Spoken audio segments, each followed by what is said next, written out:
138 o'clock.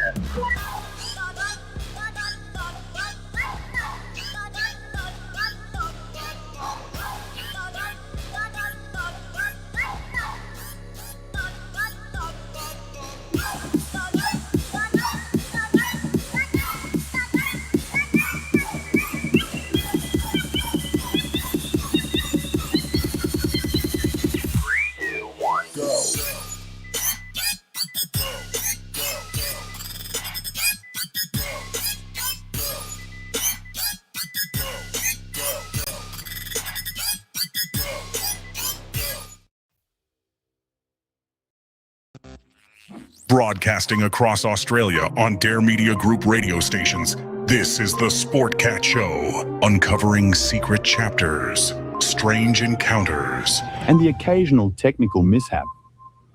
Well, good evening, everybody. There's always the occasional technical mishap. We are live on Dare Talk Radio in Australia, Radio X Country, and of course, right here on the YouTube channel, the Sportcat Shows. Everybody join the chat. We've got a great show tonight. I got it mixed up a little bit in the description because I put the ladies first, so I have I don't know what the hell I'm going to say. I have Julie first. But first, let me welcome Jen. How about that? Hi, Jen. So you said you put the ladies first. I love it. Well, I was, and then I was trying to think, oh crap, I don't. Anyhow, so Julie is our first guest tonight, and she is what is called a bug or a backup girl, which I didn't know what the term meant, but she is. Well, she fools. That's not the right word. She directs race cars. That's a better way. But don't let her fool you. She can also fly a jet, and she can do drag race. She can do all kinds of things. Let's bring her out here. Julie, welcome. How are you? Hello. I'm good. How are you? Doing great. Yeah. And by the way, we got a live chat if you see it over there, and you will have questions from the audience occasionally. So. So Julie, I got off of a crazy start here. Tell everybody a little bit about yourself, what you're doing, and because I didn't know what a bug was. I had to Google it. Okay, so a bug is a backup girl, and it's typically, you're directing the car back into their tracks. So when they go down the track, they're not out of the groove. So it's mainly funny cars. Every once in a while I get in there and back up a different car, but mainly funny cars. I had no. You say you. Oh, is that like the track? Is that what I mean? Sorry, I guess you're asking the same thing. Yeah. What was it? When you're backing, isn't that track like a lane or something? Well, on the track, you want to keep them in the groove wherever they do their burnout, so that they stay in the groove and they go straight down the track. Okay, all right. Makes more sense. I know that Sportcat was there saying that he wasn't sure what bug meant. I wasn't sure what a funny car was. I had to go look it up. And I guess it's because it looks funny. So I was looking, I was like, oh, those things. Oh, those are awesome. Yeah. They're just my favorite, because you could have one, it could say Mustang on it, but it's basically, it's not made out of metal or anything. So it's just kind of like a protege of the real thing. Nice. So what's louder, a funny car or a fighter jet engine? Oh, I'd have to say a jet engine for sure. But they also have those in some of the cars too. Cool. They'll have those at the drag races. Nice. So, that's crazy. Yeah. So but we still wear the headsets too, because ear protection. Exactly. What got you into this? How did you decide you were going to do this? Well, I was in the Air Force at the time, and I was in California, and I had met someone very special. He's a photographer. His name is Leo Lopez, and I could see that he's watching too. So hi Leo, I love you. I was in the Air Force, and I had went to uh it was kind of like a reenactment of the World War II.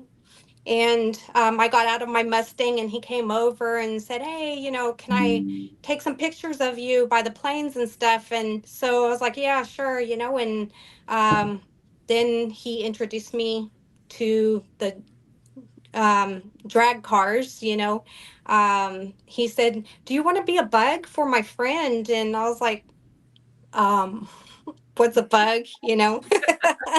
So kind of your question. And then he was like, you go and you back them up and make sure that they stay in their groove.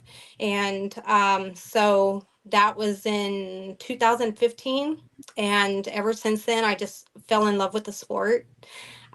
So when I wasn't working on jets, then I was at the racetrack, and that's what I was doing. So that's how I kind of got into it. And when I got out in 2021, I felt kind of lost. Going back into the civilian world, didn't know, exactly what it is that I needed to do. But then I decided to get back into the drag racing, and so it kind of like that's my place. That's where I need to be.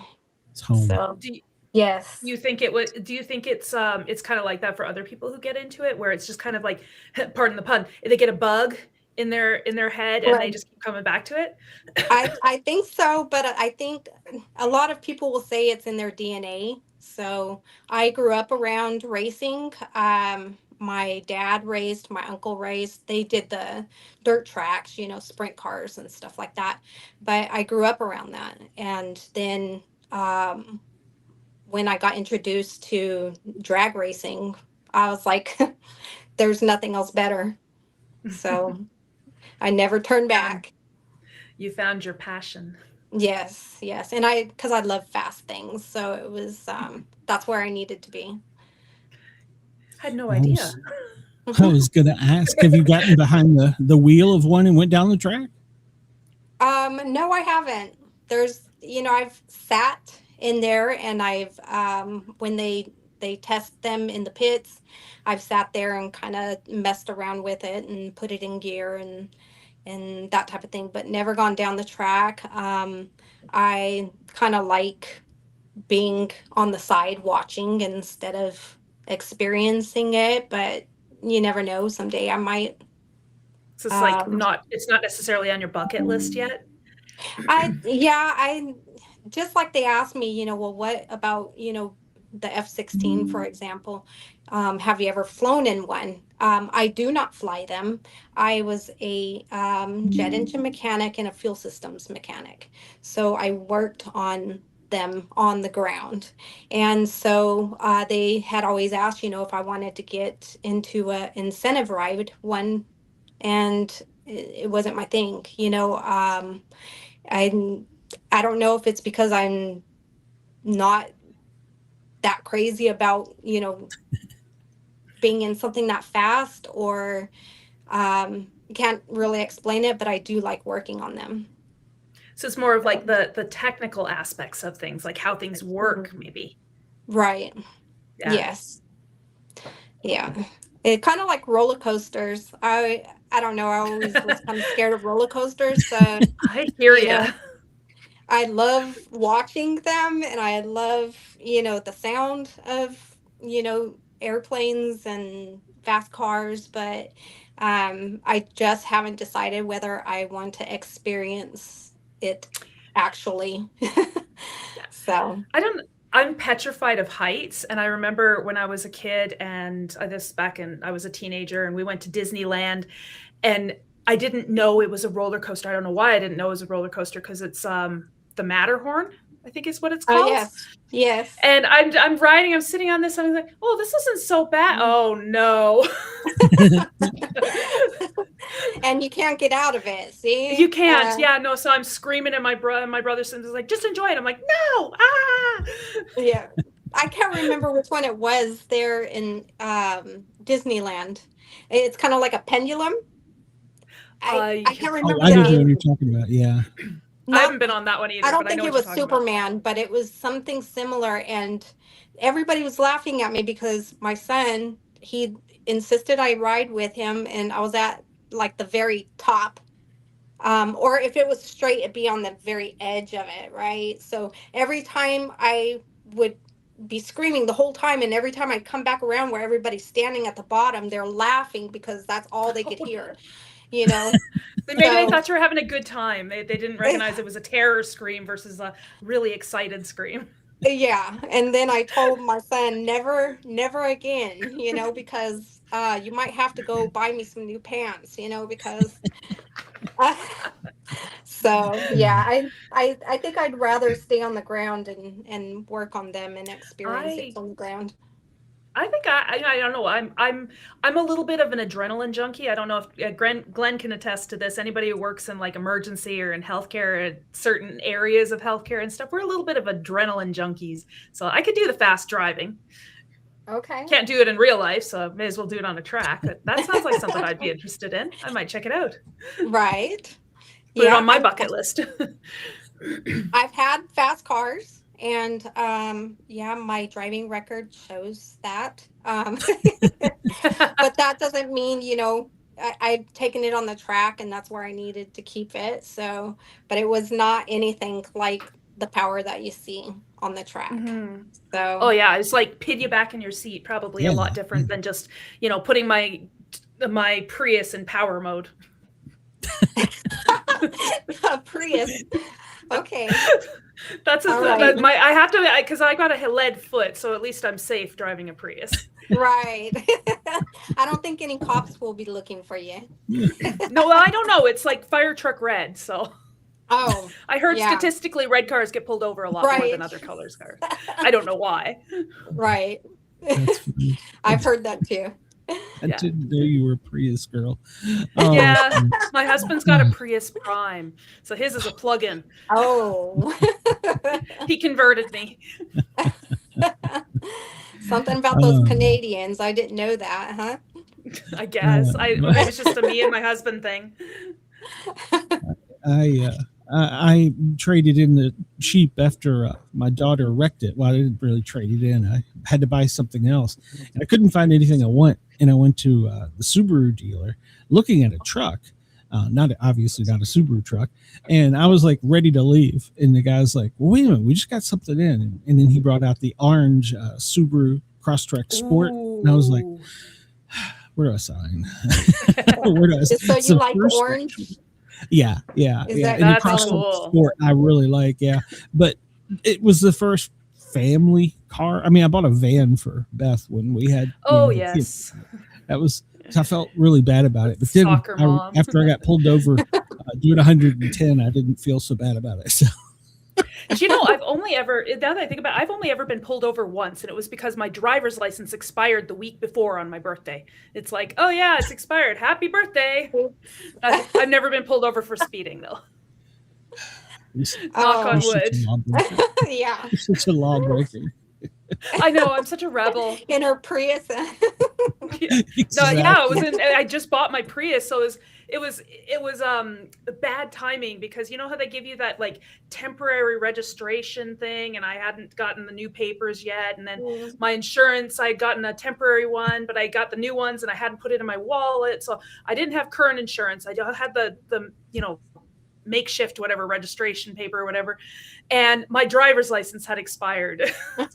It's no wonder I didn't end up in jail. You're just breaking all kinds of laws. Yeah. Like the mom driving with the husband here and two kids in the back in car seats is like, where are you going? Picking up shoes from a garage sale? Yeah, exactly. This is Prius. Or like...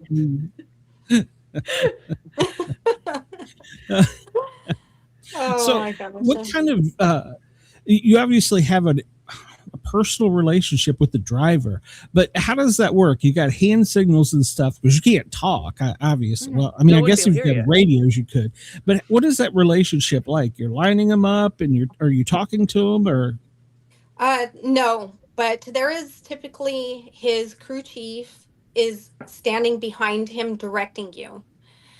Because the tires in the back are obviously going to be bigger. So those are the ones that they're wanting to keep in the track where they did their burnout from.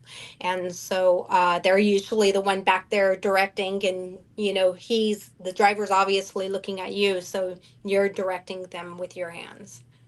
So Okay. they That's usually, cool. the guy in the back will have their hand way up and they'll be directing. How many hand signals are there? There isn't no hand signals. We're just Oh, basically okay. telling them you need to move left or right. Oh, it's you just know. kind of like a makeshift, like go over there Yep, kind of yep. thing. Okay, gotcha. Keeping them in their groove. So, yeah. So that's, and communication is sometimes, you know, the crew chief will have his a mic and he's talking to the driver as well, but we do not. Okay. So they're Makes just sense. looking at our hand and that's it. Just So tuck your hands behind your. I'm bad. I talk with my hands, so that would be like, oh my god, this. That was a different kind of they'd background. have all kind of zigzags on the I track know there, it'd be huh? like, get her out of there. Well, exactly. You gotta have some kind of relationship with them. Eh? So, Do the beat Yeah, dance. that would be a good Right. thing, you know, because if it wasn't good, then there could be some sabotage there, huh? true. And you mentioned this earlier, but I wanted to make sure I understood right. You work for a team. You don't work for the track. No, not for the track. Okay. Usually the people that work for the track are the ones that are running the lights and prepping the track and pretty much like, you know, all the organization and the logistics of it will be people that work for the track. It's certain teams. It depends. I've been on different teams just depending where the races are. Okay. So, and this one that's tomorrow is Funny Car Chaos. So that I usually will follow wherever they go. Like their next race is in Ohio. So So there's like different categories of cars, you know. So this one's for the Nitro Chaos cars and the funny cars. nice. So I'm assuming with each team there's a number of drivers and other people that work under or work within that team. Is that how it works? It's usually one driver, and it's not always the owner of the car that's driving Okay. it. So it's you know, one person because they're used to it and they typically would have knowledge of the car too, so that they understand. I can't. You know, it's like Yeah. being a pilot, so you kind of want to Gotcha. have an idea of, you know, what's going on with your car. Gosh, I can't imagine the cost of insurance on a vehicle like that. Sorry, that just random Yeah. crazy thought. I would That's think the that life insurance would be the best thing to have. Yeah. that's the So, Forget the car. yeah, that's the mom just talk lots right of there. money. Yes, I'm sorry. Once a mom, always a mom. There you go. Oh goodness. Well, is it competitive? Because when I looked up bugs, it had like a bunch of people. So are you like competitive? Do you compete with each other? Is there a union where you all hang out and talk shop? Or Well, that is a very good question because when I got back into it, I just started back last year about this time because I had, you know, I was moving around so much and then I couldn't figure out what I wanted to do after I had gotten out of the Air Force. But I wouldn't say competitive, but these girls are catty. A lot of them are very catty. So I try staying out of that. There's a lot of drama. And I think the only thing that they would compete about is what they're wearing.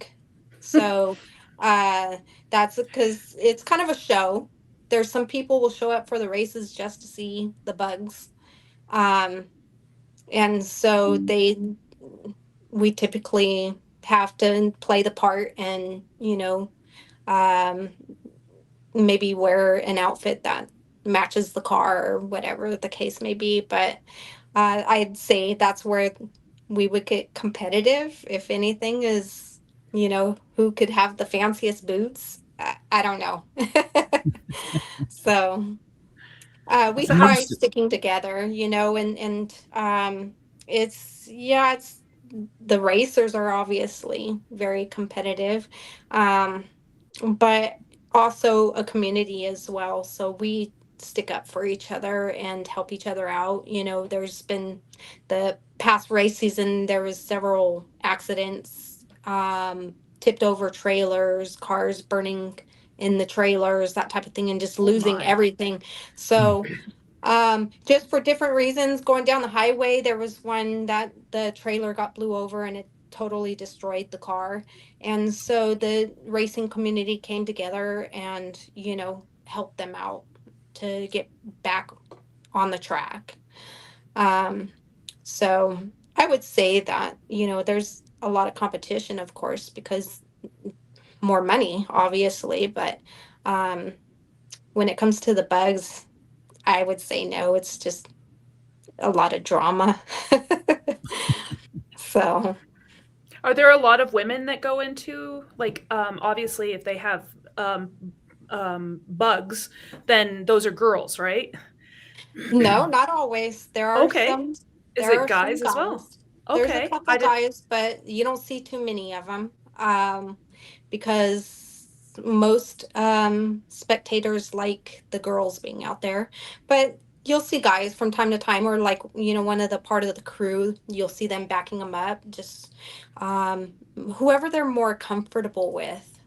And Gotcha. because each race car driver or car owner, they like a certain look. They want you to wear a certain outfit.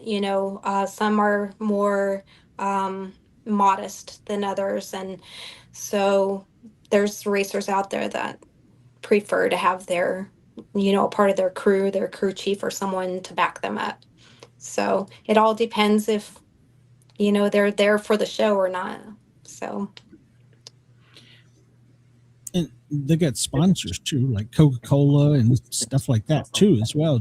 You have to wear like patches, like they do down baseball for no reason at all. are you talking about the bugs? Yeah. Or No, uh, for the bugs. for the bugs, some of them do, like Mad Maxine. I would say that, she is probably one of the ones that has, sponsors. They sponsor her, her outfits, the boots and accessories and stuff like that. Me, not so much, because I am not set with a certain team. And so I'm more on what they would call the Section 8, Section 8 of drag racing, because we just, I go and I buy my own outfits. And I did have someone that sponsored a couple pairs of my boots, which was really nice, but it doesn't always happen. Difference is minor, $100, and Mad Maxine's is 400, so it's um and she's got a lot more followers for sure. So Does everybody get a cool nickname? yeah, I mean, okay, so Mad Maxine, for example, she backs up Mad Max, funny car, and that's where the name came from. You got Drag Strip Blondie, um, and then you got Nitro Alley. Well, Nitro Alley isn't a bug, but she does a lot of things with cars and stuff like that, but for me, I had just kept my original name, but I have been called a couple different things. Um, Tinker Hell instead of Tinker Bell. I think that's been the most recent one. That's what I have as my nickname right now. So because I looked like Tinkerbell to someone, and then someone said, I think more like Tinker Hell instead of Tinkerbell, because I'm kind of rowdy. So, Nice. but yeah, they typically, some don't, some just have their, just their regular name. But yeah, there are some out there. It's better than the names I give my kids. We've got the Monster and Mr. Stinky Bottom. Oh. Okay. So that might affect them as adults, but Yeah, they don't. It's only in the house. Oh, okay. And we speak it to them in Cantonese, so nobody else knows. Oh, okay. Okay, well I mean, that could affect someone in their adulthood, but I'm sure you'll come up with better names. Oh yeah. On a weekend, is it? Do they race like? If you win the race, do you get to race again, or is it set before you go? So how many do they? I guess you and the driver do on an average weekend. Oh, okay. So typically they just see how many drivers are going to be there, and then they pair them up, and then each time someone wins from that race, they kind of move on, and the other one, they don't race. So until you got the two fastest cars, and then, but it depends on what kind of race it is too. So I'm curious, how fast do these cars go?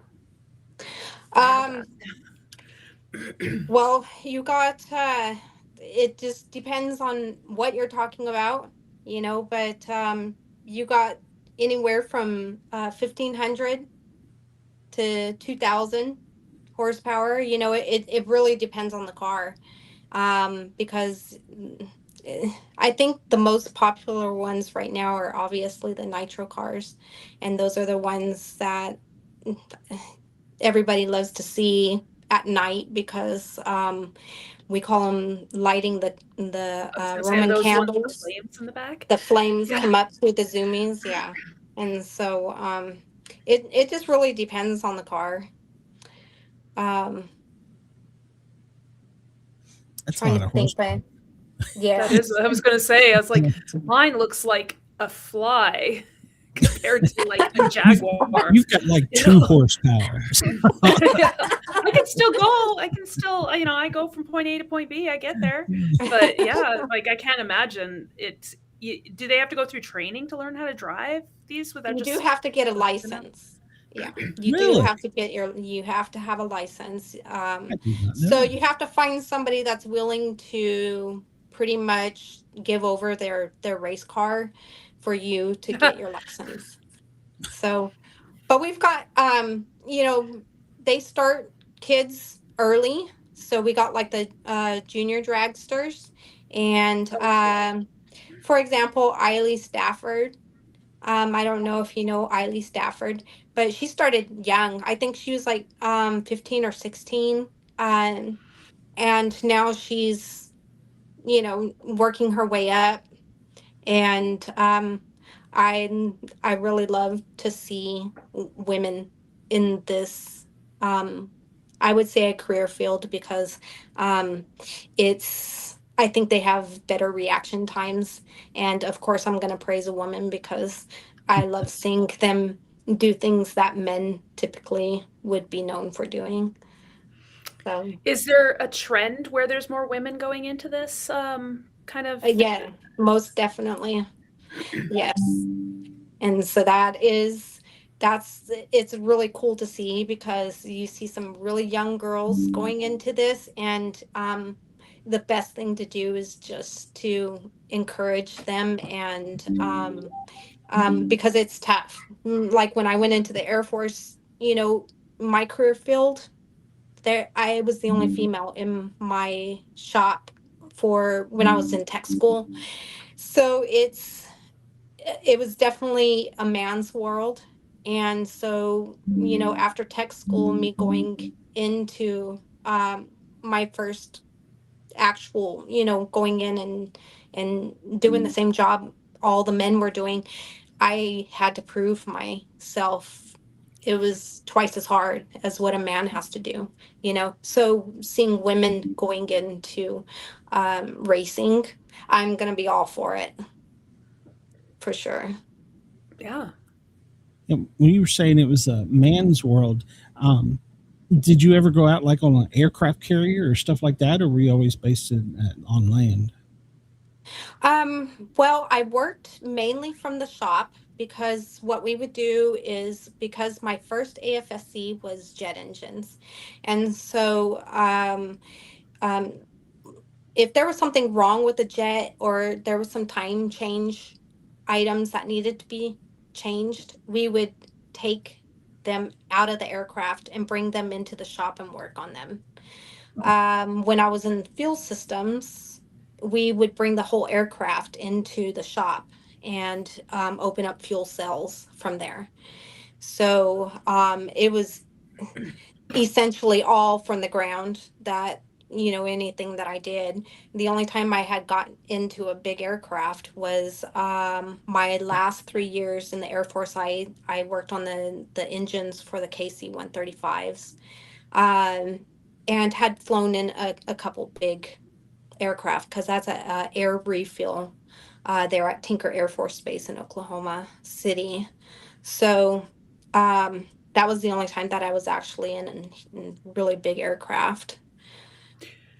What got you into that in the first place? Or was it just like you didn't really have a choice of which area you went into? Oh no, I did. I grew up, my dad was a car mechanic.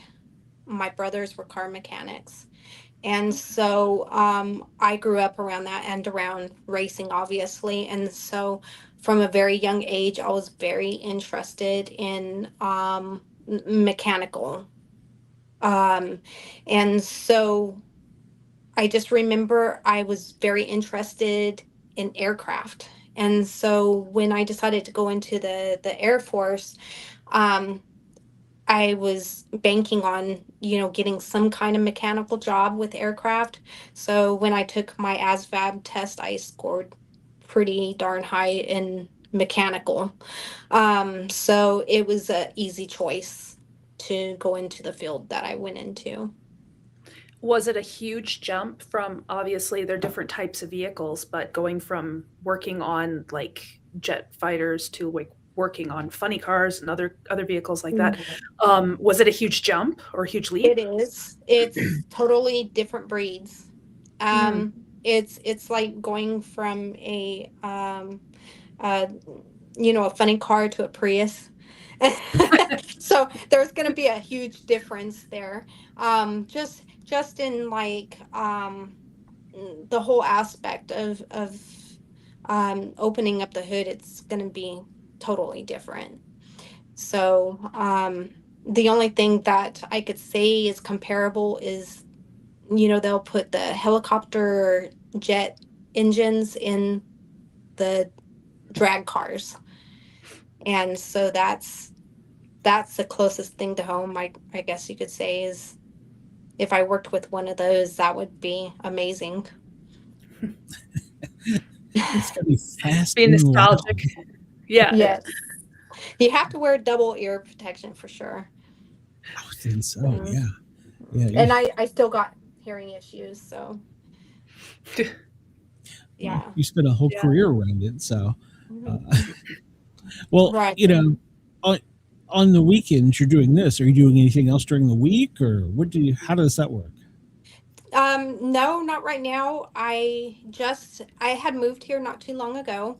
Kind of a long story, but you know, a divorce, and it kind of set me in a place where okay, I'm not in the military anymore, and you know, I kind of run off of my disabilities from the Air Force, and then am looking for work now.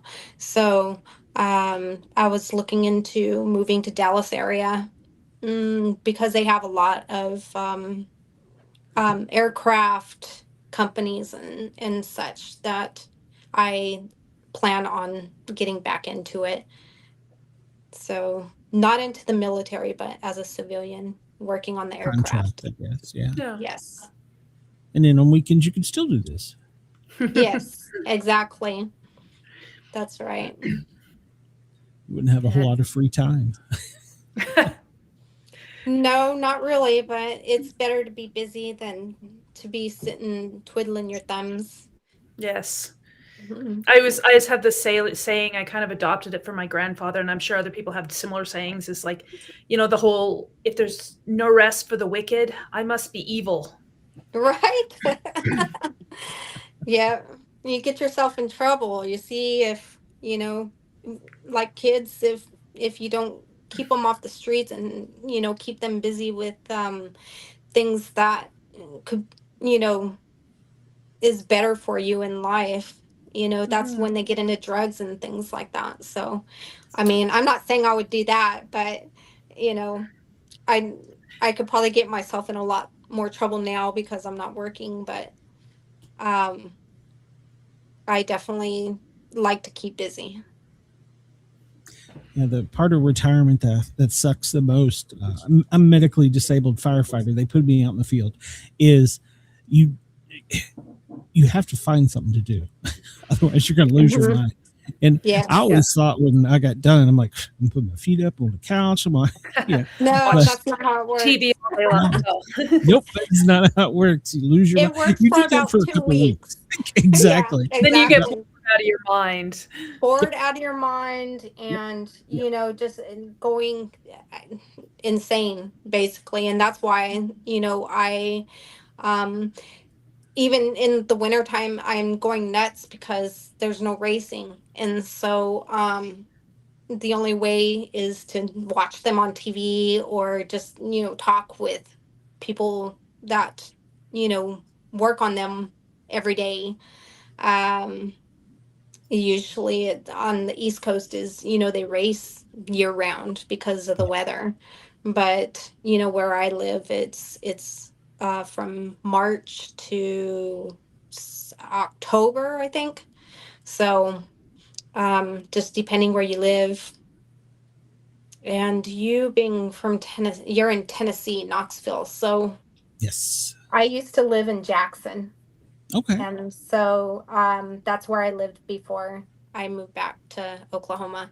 But same thing there because you got the rain, so much rain. Yes. So We have a track in Union County, Tennessee, which is like right over my shoulder. Mhm. It's a drag track. Yep. I used to, when I was a paramedic, I would go stand by there, and I would always try and stay far away because, gosh, you're so you can't hear your radio. yeah, so loud, huh? Yeah. And now they got this weird thing that they're doing with, I guess it's to get public safety and kids involved, where they're bringing in, like on weeknights, street cars and are having them drag race a real police car. And I guess they're trying to bring the kids in and keep them off the streets and stuff. I don't know how I feel about that. There's a lot of cars that they've done that in Tulsa too. They have I can't remember what they called it, but it's they'd have real police officers out there racing against kids in their Honda Civics and whatever else. But I think it's to keep them off the streets and maybe to do the drag racing on the track instead of in the streets. Give them an outlet, perhaps. And definitely an outlet. But I think a lot of the issues are now is because you hear of all the street drag racing and stuff like that. Yes. People are getting their cars taken away from them, impounded, because they're obviously dragging on the streets, and so car accidents and, cars, just doing their thing on the streets coming at you, and so it could cause a lot of issues, and obviously getting The big thing with kids now, they do these street takeovers and Yes. bring in lots of crowds and cause mayhem and get people hurt. As a paramedic, I can tell you, get people hurt. Oh, yeah. Right. I've heard I've nothing. seen that. when Yeah. they're doing their burnouts and whatever else, and they end up running into the person Into that's the flagging crowd. them in the center. Yeah. Or the girl who thinks it's cool to be flashing the crowd in the side seat and gets thrown out. And yeah, Yeah. run that call. But I think I guess it's good to get them in that way. But I've seen a lot of good positive things because they're out there. They get to meet the police officers. Of course, if you've been to this area, it's a smaller area, so there's not a lot of street takeovers in Knoxville. I think there was one in the sheriff's department. I was like, no, we're not doing that, and they pretty much stopped it. But they get to meet the community and they get to learn something. Now I don't know. Do you have any programs where you all work with the community or the children or anything in the drag racing community? I'm not really sure. Okay. I honestly can't say when it comes to kids, but I think that if they don't have things like that, they should have them more often for sure. Because I think that it would keep a lot of them off the streets. Mm-hmm. So I think, if it's just a matter of like they're on the streets causing trouble because they want that adrenaline rush, it would give them a place to have that adrenaline rush that's in a controlled setting. Right. Well, as controlled as you can be. As controlled, yes. And you do have usually there's EMT or someone at the end of the track there or at the front of the track, so there's a lot more safety. Yeah. I was going to ask, is the adrenaline rush for you when they take off or when they cross the finish line? I'm usually at the front of the track, so I would say definitely the takeoff. That's where you get your big bang, especially with the nitro cars, because it'll scare you to death even if you've got your headset on and you don't hear them.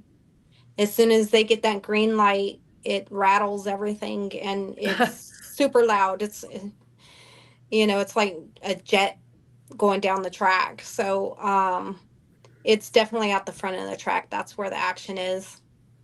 So that saying where like anything that can go wrong will go wrong? Are you ever thinking this like before they get going? Are you thinking about like, okay, what could potentially go wrong? No.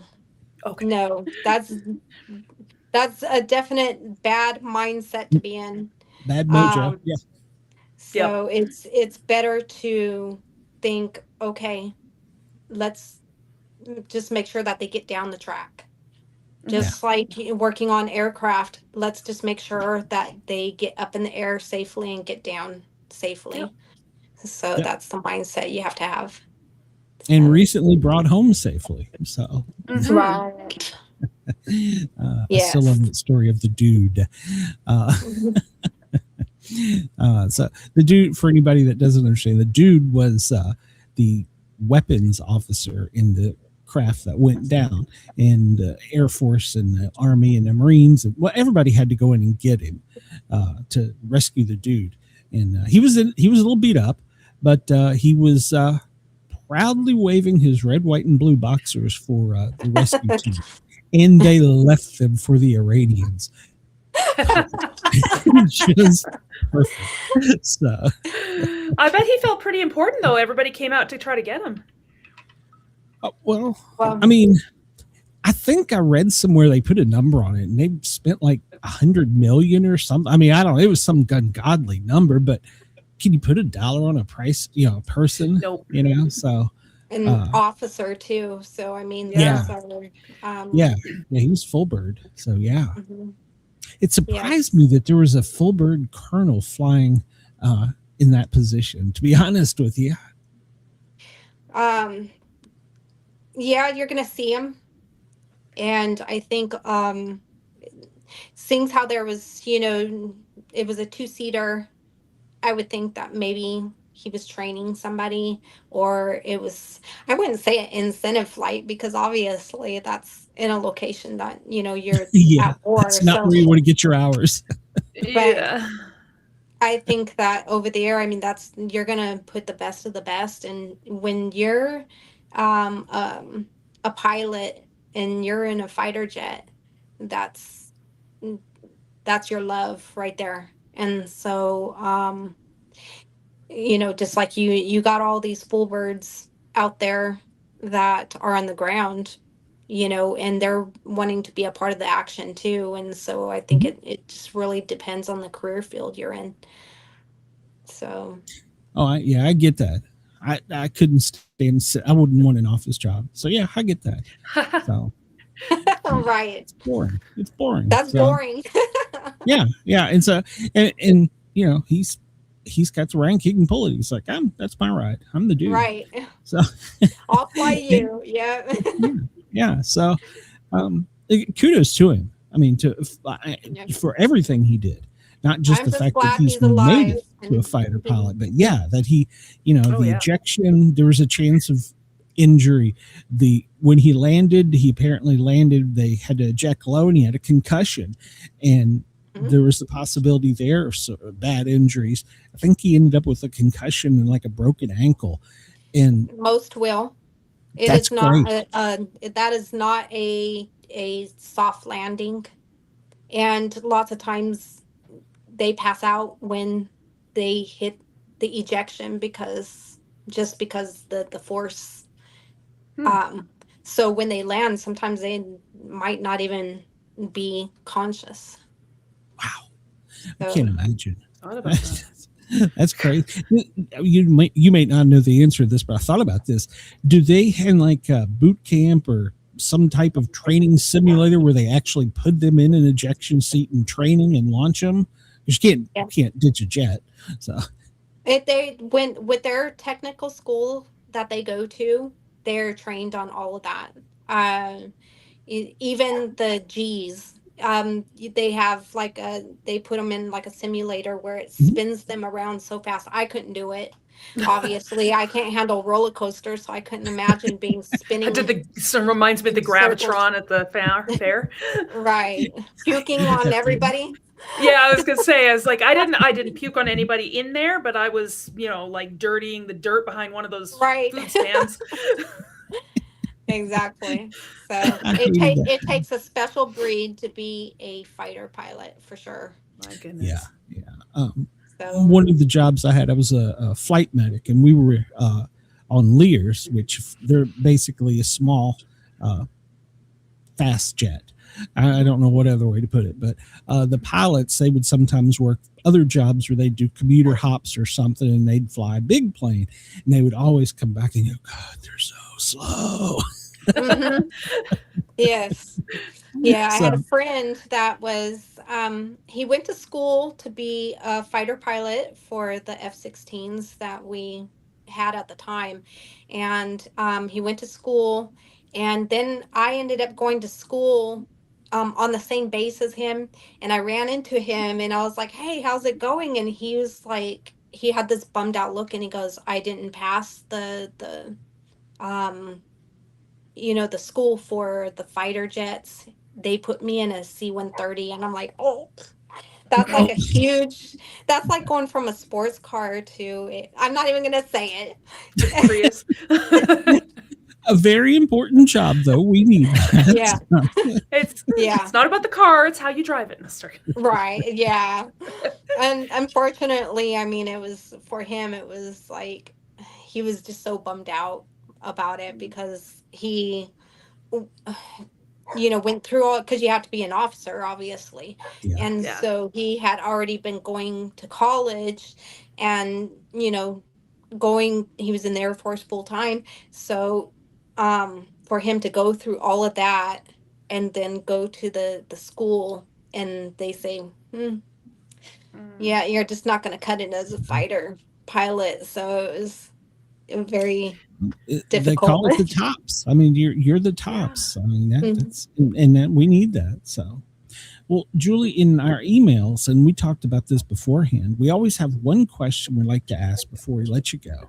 Have you ever had any type of experience with a ghost, a Bigfoot, Loch Ness monster? Oh, okay, I have. What you got? Yes, Alameda California, the USS Hornet.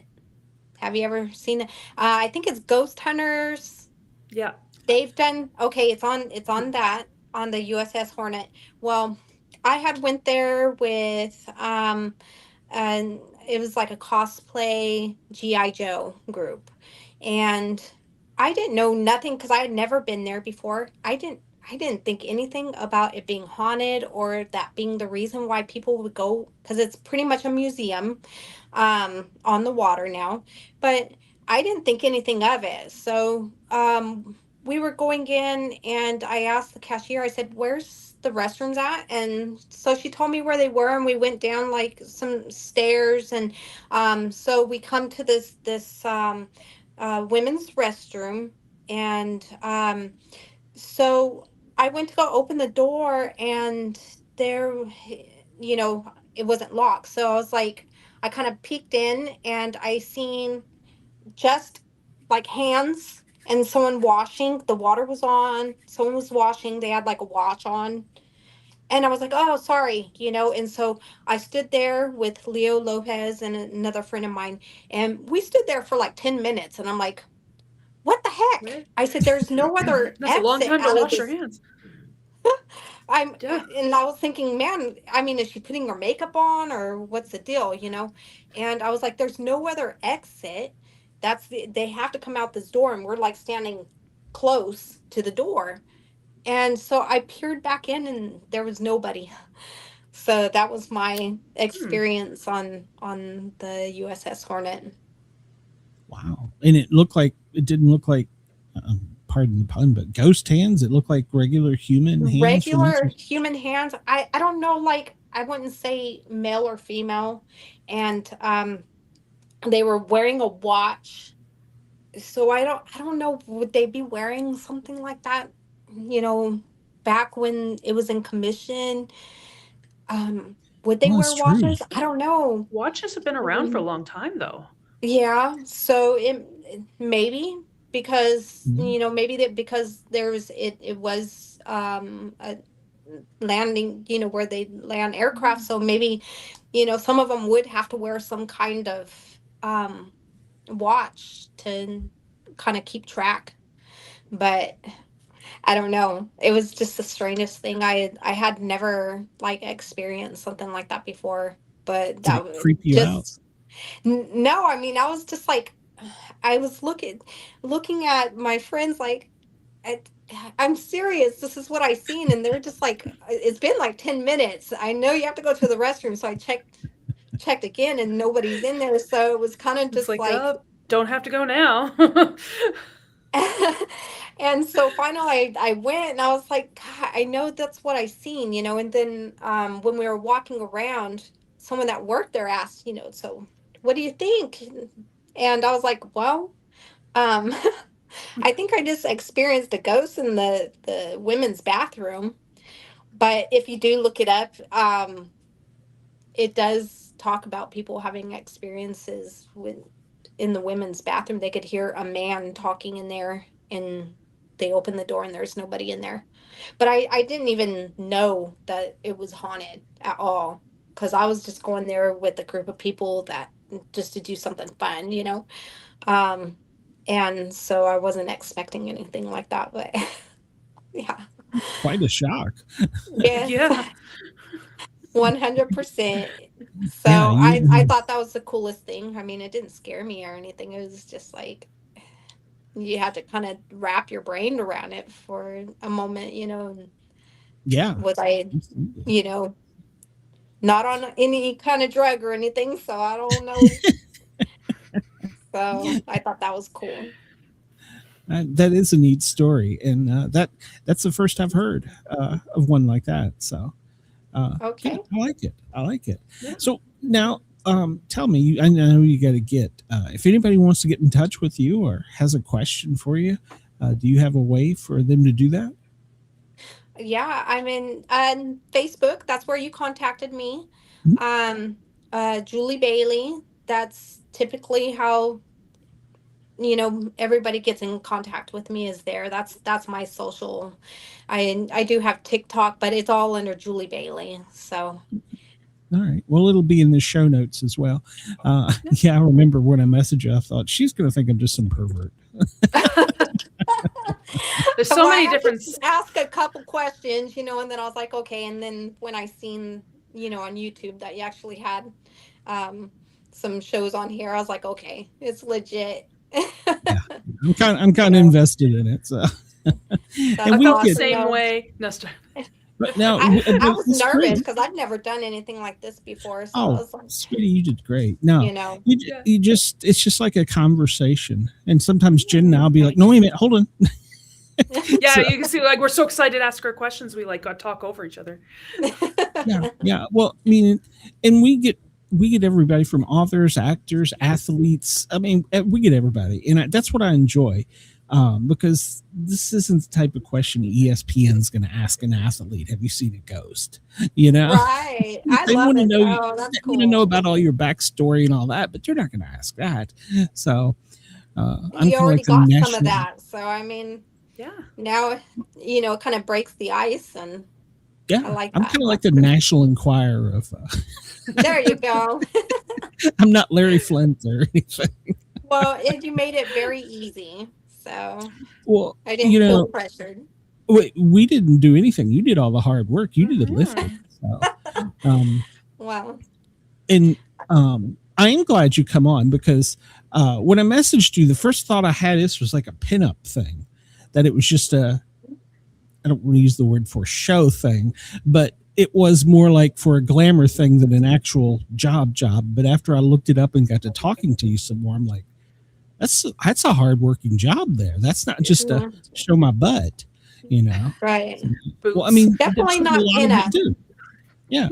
Now, if it was, like Rosie the Riveter type of thing, I would say, it was probably something similar to that. Back in the day, the jobs that women had. So. Yeah, I think you're doing a great job portraying it for people. So, all right. And I try keeping it alive. So. Oh, that's all right. I know you got to get on the road, so I don't want to keep you any more than we have to. Please come back and see us sometime. I would love to. When you're off season, just message me. Yeah, when you're off season, message me. Yeah, keep in touch. Give you something to do over downtime. There you go. There you go. All right. Julie, have a great night. Thank you for coming on, and we will see you soon. Okay. All right. Bye-bye. That hour flew.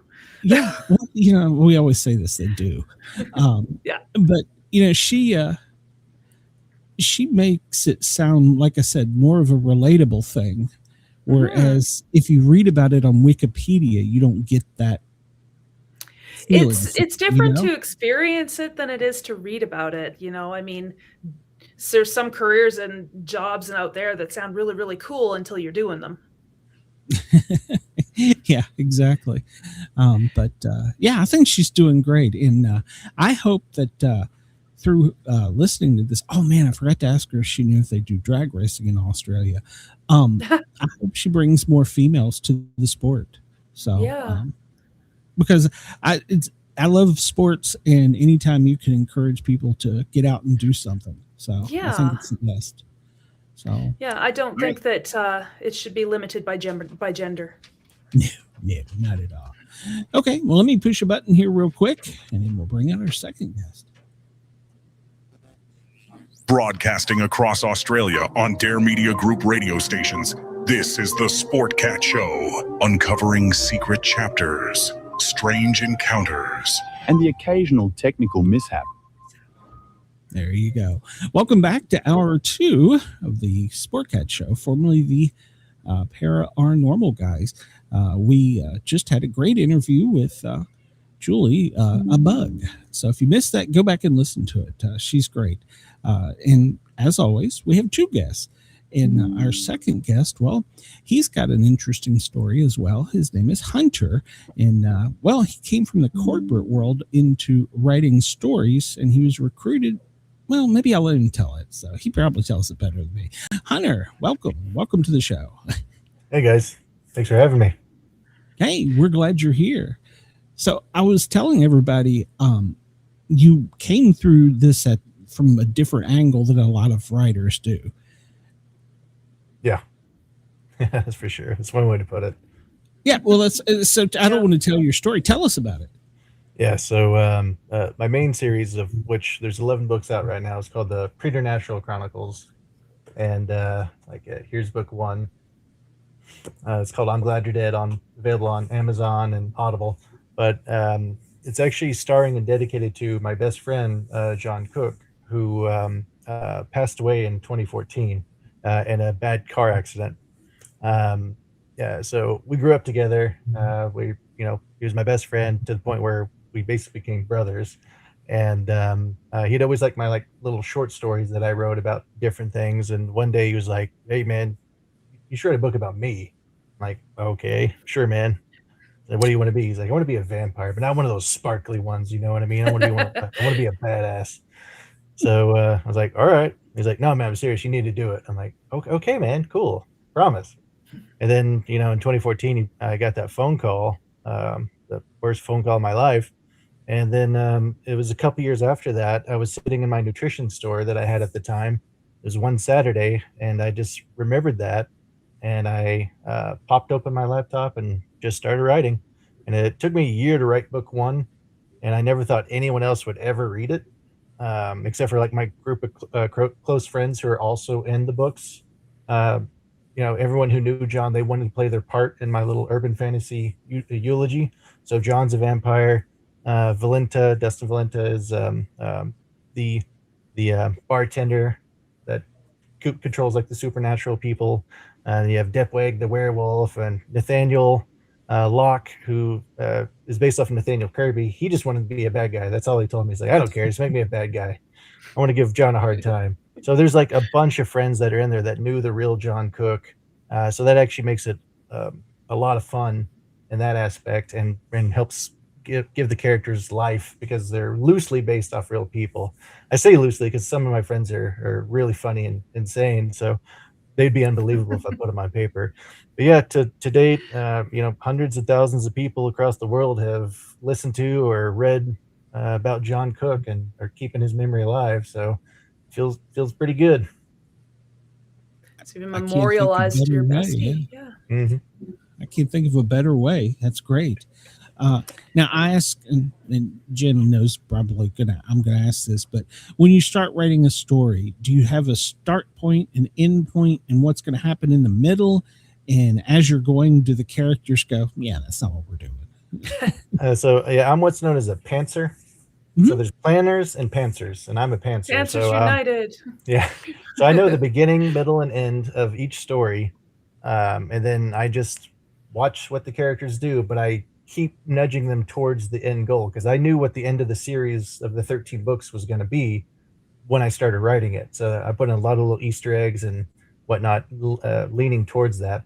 But I tried planning book 1, scene sequel, scene sequel, scene sequel. I had it all planned out. And then John, as was the real John, went off and did his own thing and just screwed up all my plans. So now I just roll with it, and I get to see what they do whenever I write. Yeah, you're a lot of fun. Along for the ride. Mm-hmm.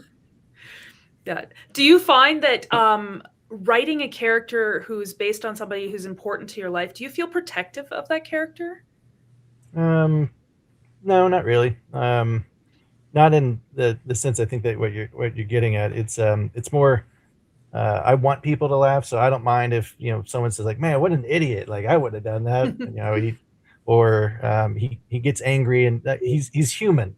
That's what a lot of my readers say. A lot of reviewers is my characters feel human because they make real human mistakes, and you feel what they're going through and stuff.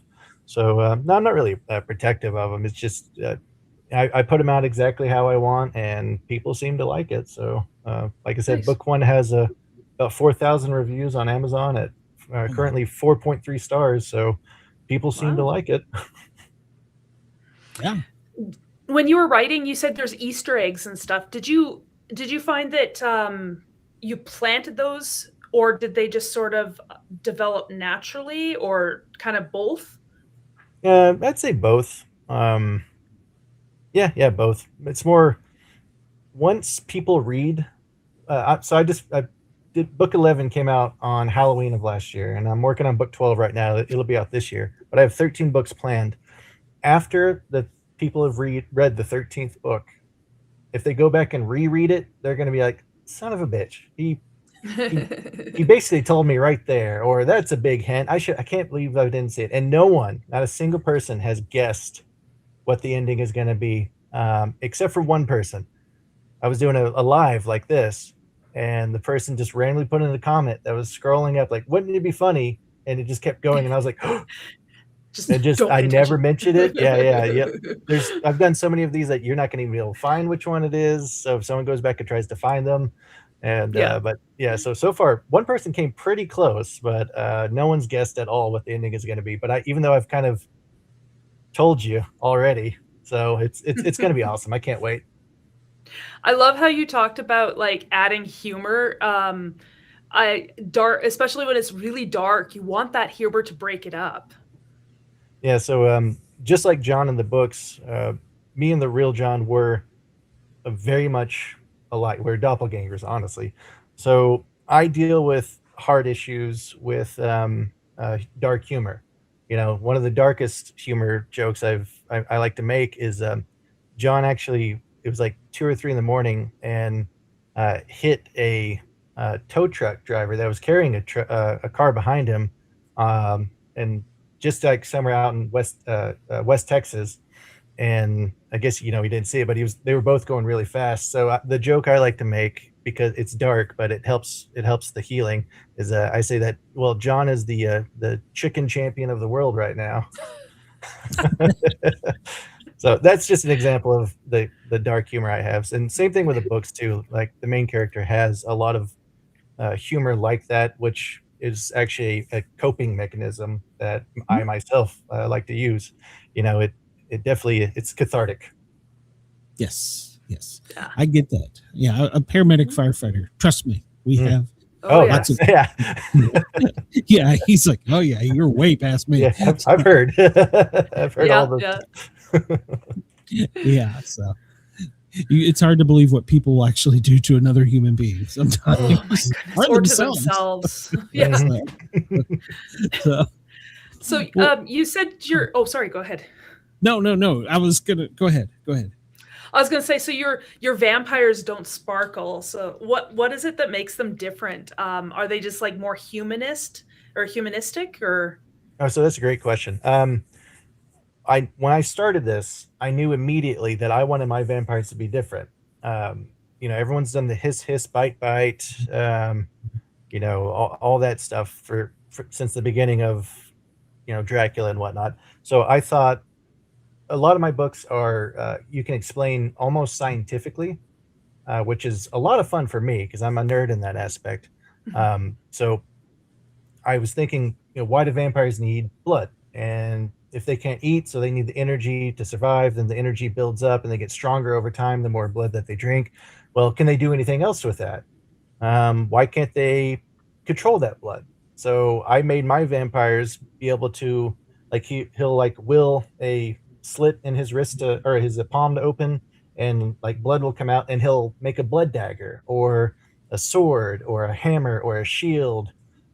Anything like that. It's kind of like T-1000 from Terminator 2, right? He can make those kinds of things. So instead of biting someone on the neck, instead he'll use his blood dagger and he'll stab the bad guy in the liver, which is where most of your blood is stored at any given time, and he'll siphon it that way. And so like through his dagger, so he doesn't have to bite them?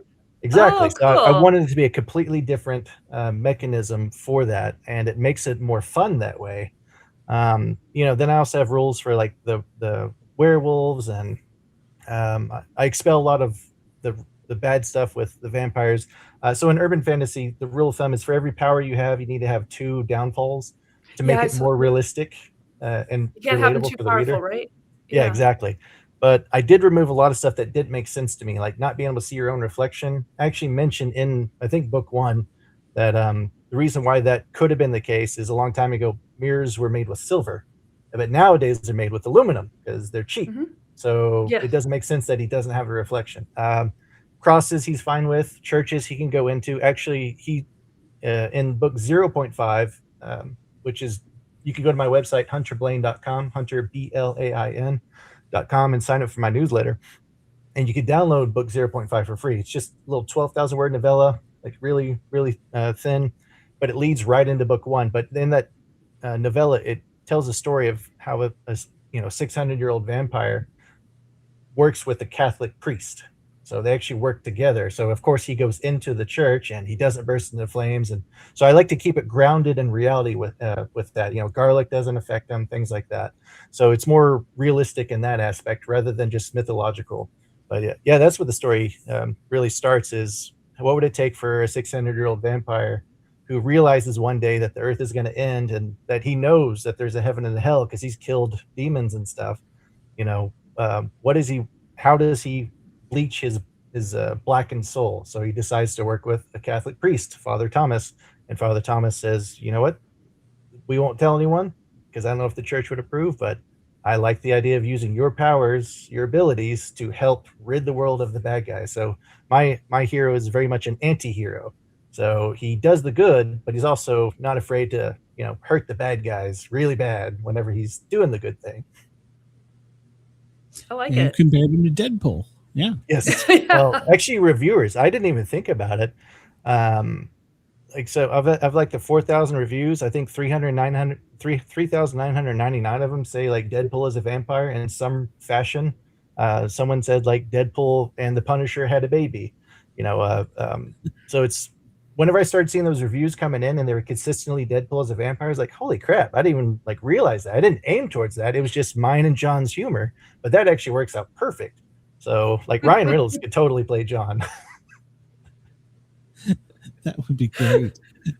So I like the way, and Jen I was going to ask pretty much the same question, but now that we've asked that, I want to say, what give you the idea of coming up with like the blood as a dagger or some other tool? Was that just something that came up, or how did you get to that?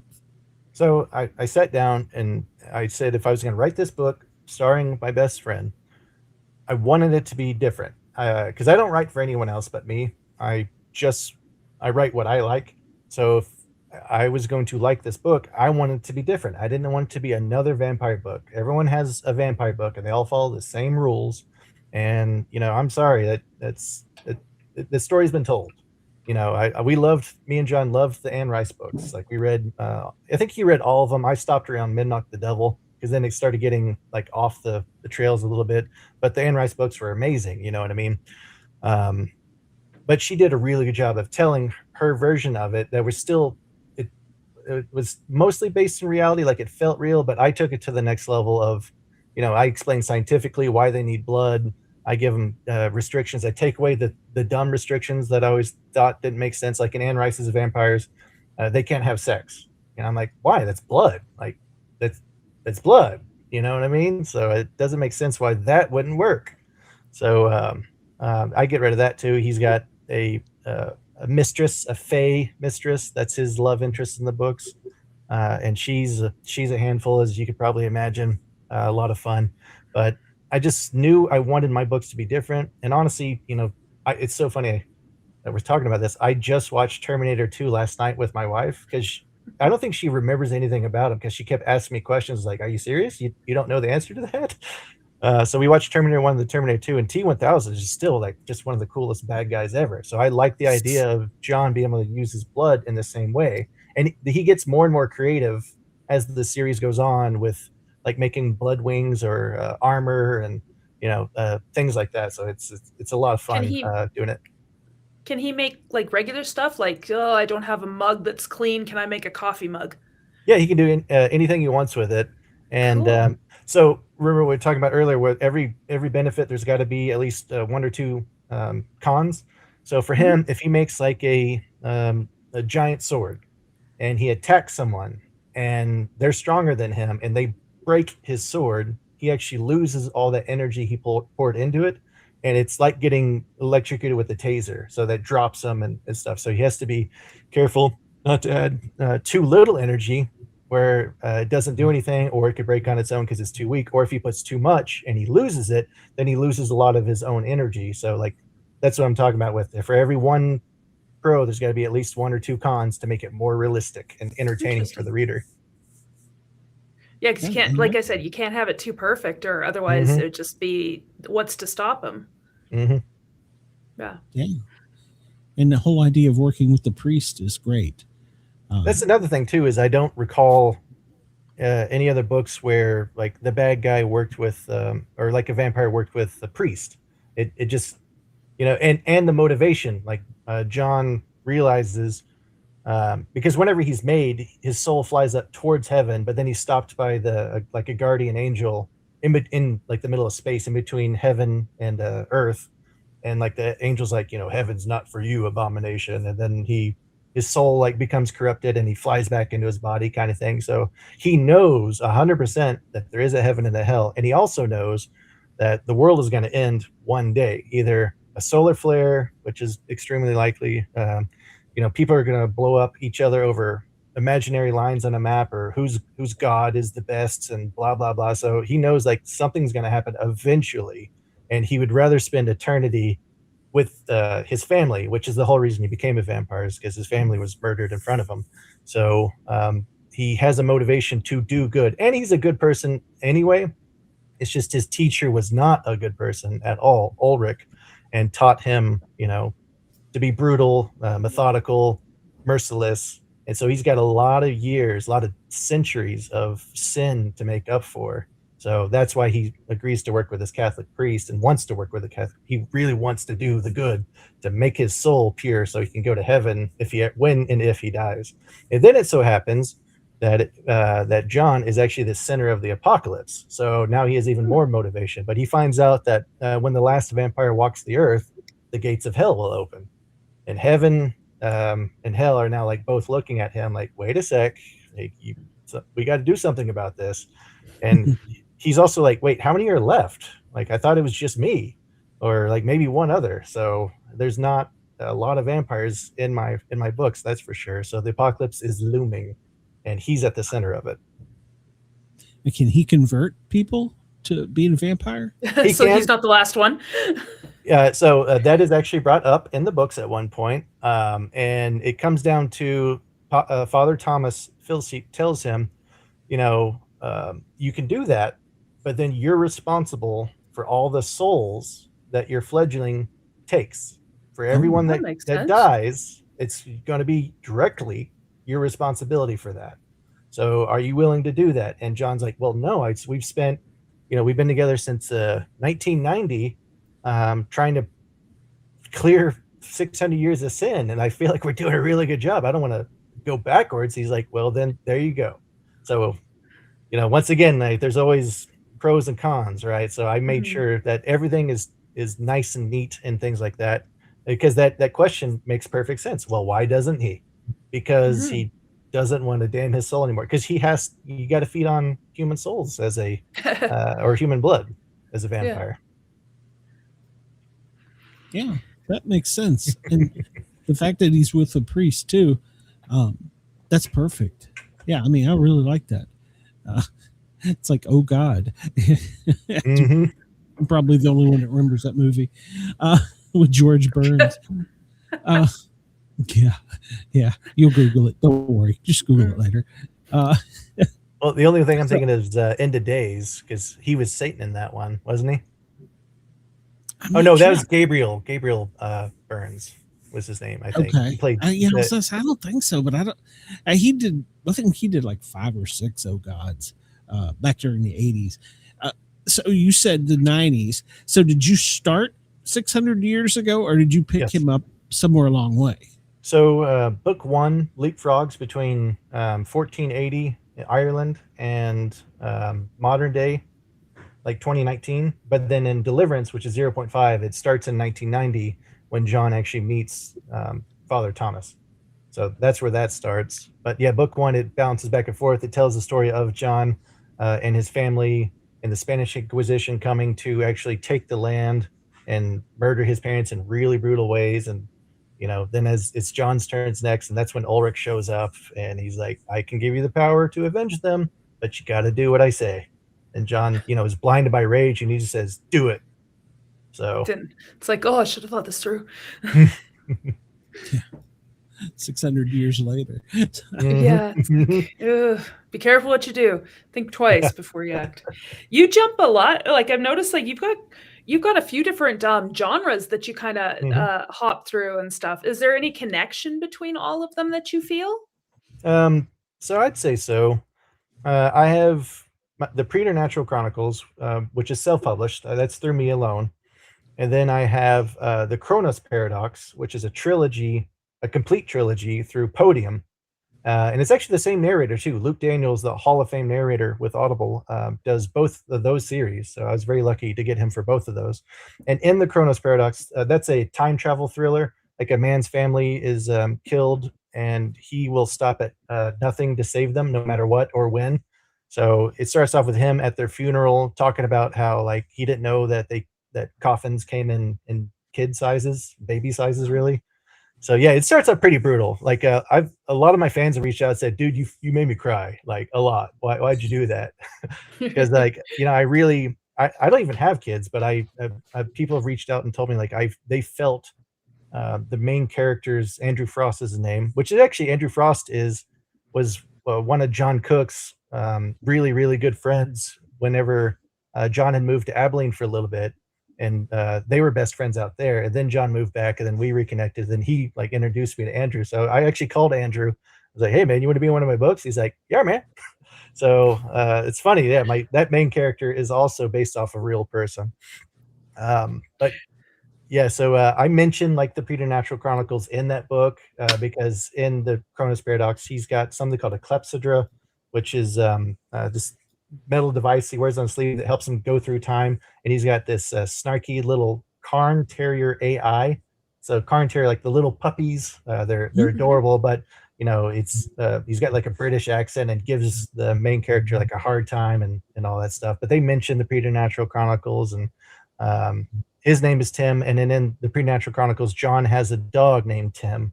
So like there's a whole lot of crossover that my fans are like, "Oh my god, I love that." And then I also have 2 books out of a trilogy from Athon Publishing. Athon's the same company that does like He Who Fights with Monsters, Dungeon Crawler Carl, a lot of really big names like that. And that's called the Soul Saga. It's a gritty, realistic superhero book that all sparked from a YouTube video I saw a long time ago from a guy named Kyle Hill, I think his name is. Looks like a skinny version of Thor, but his video was like, "Why you don't want superpowers?" And then I watched it, and I was like, "Oh crap, he's right. Like, you don't want super strength. Like, you can't flush a toilet, you can't shake someone's hand, you can't open a door without breaking the knob off. You know, you can't touch silverware or drink a glass." It's like, that sounds awful. Or if you fly too fast, then you can't breathe, or your skin gets torn off from the inertia. If you run too fast, then if like a single raindroplet here, it could like blind you. Like, there's all these negatives for being a superhero, basically. And I was like, why has no one talked about how awful this would be? So I give my superhero all these negatives that makes him more grounded and realistic, and it's kind of miserable at times, but he still has a heart of gold and is trying to do what he can to save the world from itself, that kind of thing. So yeah, those are my 3 series I have right now. Oh, and I'm also working on a lit RPG with my good buddy Justin S. Leslie. So that should be out this year as well. So I got a lot of books. Do you ever sleep? Yeah. I get my 10 hours a night. Nice. It's like twice as much as I get a night. You got kids. Yeah. That's the reason. I got puppies. See, when I asked my kids the same question. It's like, would they ever want me to create them as a character in my stories? And my older one says, heck no. My younger one says, yeah, make me a bad guy. And I'm like, oh, there's something wrong with him.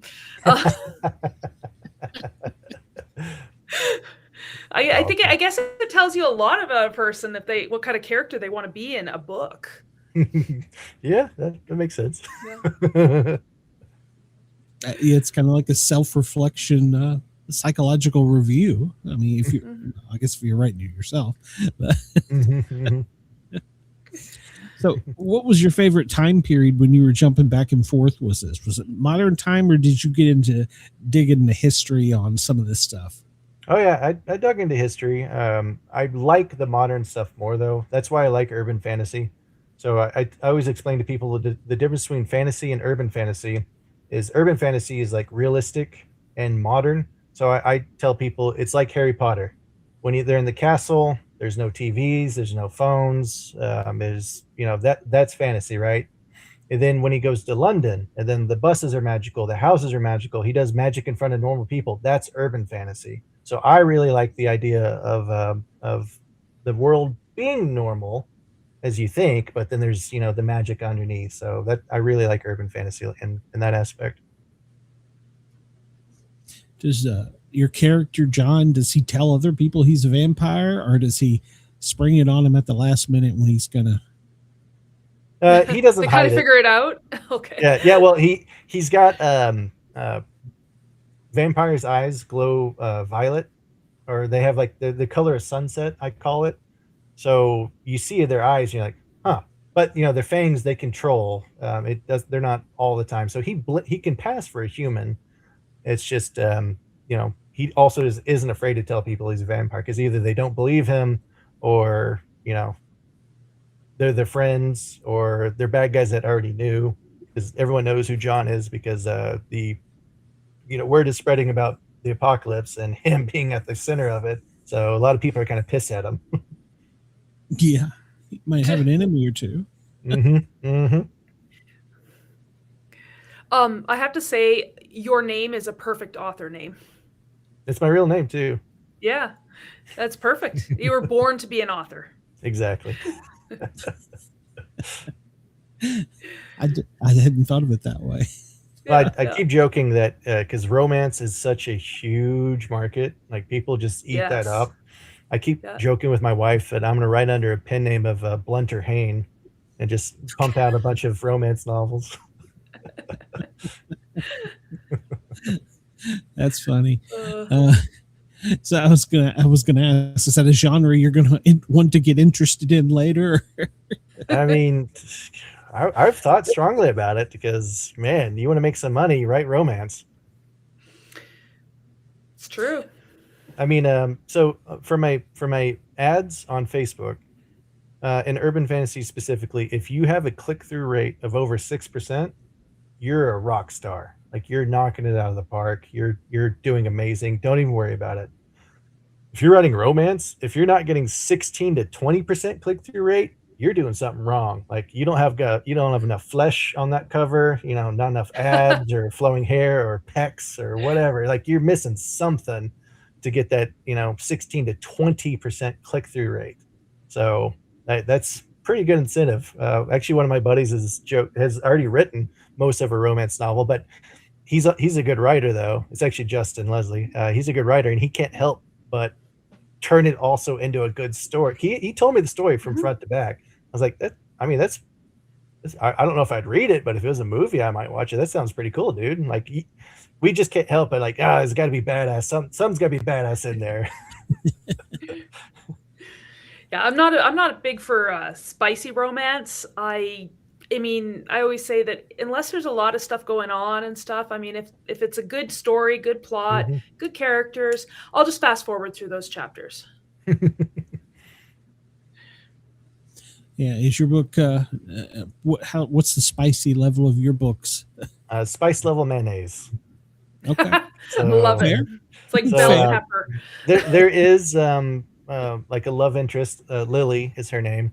But it's very much behind closed doors, lights off under the sheets. Like I don't describe it a lot. I'd go into it a little bit on one of the later books, but it actually is leading into something that makes more sense. But in general, like that doesn't interest me. The love part does, and sometimes you got to show the physicality between them so the audience feels that that there is that connection. But for the most part, it's spice level mayonnaise. So do you find that you're writing your story for yourself, or do you find that as time goes on and you build a bigger audience that you're kind of writing for them? I'll never write for anyone but me. And Good answer. I'm going to write what I want, and everyone else is welcome to join along.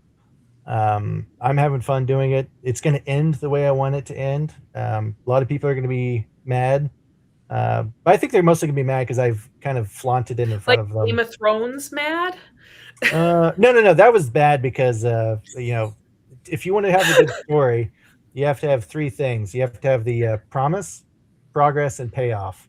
So the promise is that Cersei was going to die to Tyrion, right? That was the prophecy. And then progress is they keep mentioning that over and over again. And then the payoff is she just died because rocks fell on her, and we felt betrayed. Jon Snow was supposed to be, the king and blah blah blah. He's a Targaryen, so we have the promise, we have progress of them talking about that, and then his brother, half brother, gets it instead, and they never even brought that up at all. That was never a possibility. They just did it for shock value. That's another payoff that we did not get. So there's and then like the faceless god and stuff with Arya. The reason why everyone hates Game of Thrones is because they promised over and over again. They gave us several progress for everything that they promised, and then the writers just forgot, and then George R.R. Martin obviously didn't catch up, and so they just wrote their own thing, and they literally have said like they forgot some of the plot lines, and then they delivered their own thing, and did not give us a payoff that they promised. Same thing with the new Star Wars movies. J.J. Abrams promised all this stuff, and I thought to myself, this is going to actually be great. They took the hero's journey of the first of A New Hope and tried to make it good. They made her too much of a girl boss immediately, like where she was good at everything immediately, and it didn't make us, the audience, go along with it. We didn't feel her struggle like we did with Luke. She was just good at it. She beat the bad guy in movie one. You know what I mean? That was boring. Mm-hmm. But everything else, though, like he set up a really good storyline. Then Rian Johnson literally came in and said, nah, we're doing it this way. And he took all the promises, and then like we even had a little bit of progress, and we had zero payoff. And that's why we all hated the new Star Wars movies. So you have to have promise for any of you writers out there. If you want a good story, it's got to be promise, progress, and payoff. Even if the payoff is, hey, I'm going to kill this person. This person's going to die. The person you love, they're going to die. And then you do it, they're going to, they'll be sad, but there's a satisfaction of, closure. The story's complete. I knew what was going to happen. I was anticipating it. I was been waiting for it, the build up, and I finally get it. So as long as you give those things, you're going to have a good story. Yeah. It's like yeah, absolutely. A little writing lesson for anyone watching. No, I'm writing it down. I'm like, oh, that sounds good. I never heard that before. I think like sometimes I was telling somebody, it's like, a person can learn to be a good writer, but it takes some instinct and maybe some intuition to become a storyteller. And I think that people who embrace those things without realizing that they're embracing those things have kind of, they're kind of more on this side. I was going to ask if you've had any side characters that kind of steal the spotlight and you're like, what the heck are you doing? Oh, that's actually pretty good. Let's go with it. There's one in particular. I don't want to spoil it, even though it started with book 2. But there was one character that I made everyone hate. And then now he's a fan favorite and people talk about him all the time. And I'm like, wow, that was kind of it. So I actually like to talk to the real person, the inspiration for it, and be like, so what do you think about being a fan favorite now, huh? And so that's kind of funny. So yeah, all the side characters are really good. Like I have plans for spinoffs when the series is done. It just depends on who's going to survive. Because that's the other thing too, is there has to be, what Game of Thrones got right is there has to be consequences. If your character makes a mistake, it could cost them their head, like Ned Stark. That was amazing. Or Eddard Stark, I mean. It was Ned short. But that was an amazing thing that blew me away, that I was like, I can't believe they just did that. And though I remembered how that made me feel, and I digested it and dissected it, I was like, that needs to happen. Like in my books, there needs to be real consequences. I want you to be terrified when you turn the page that your favorite character is going to die, because some do, and that's just how life is. Do you mourn when you have a character that you have to kill off? Because I don't know if you're anything like me. It's like I know they have to die. I have to kill them off. I'm trying, but it just keeps coming back to this. So I was writing one of my books.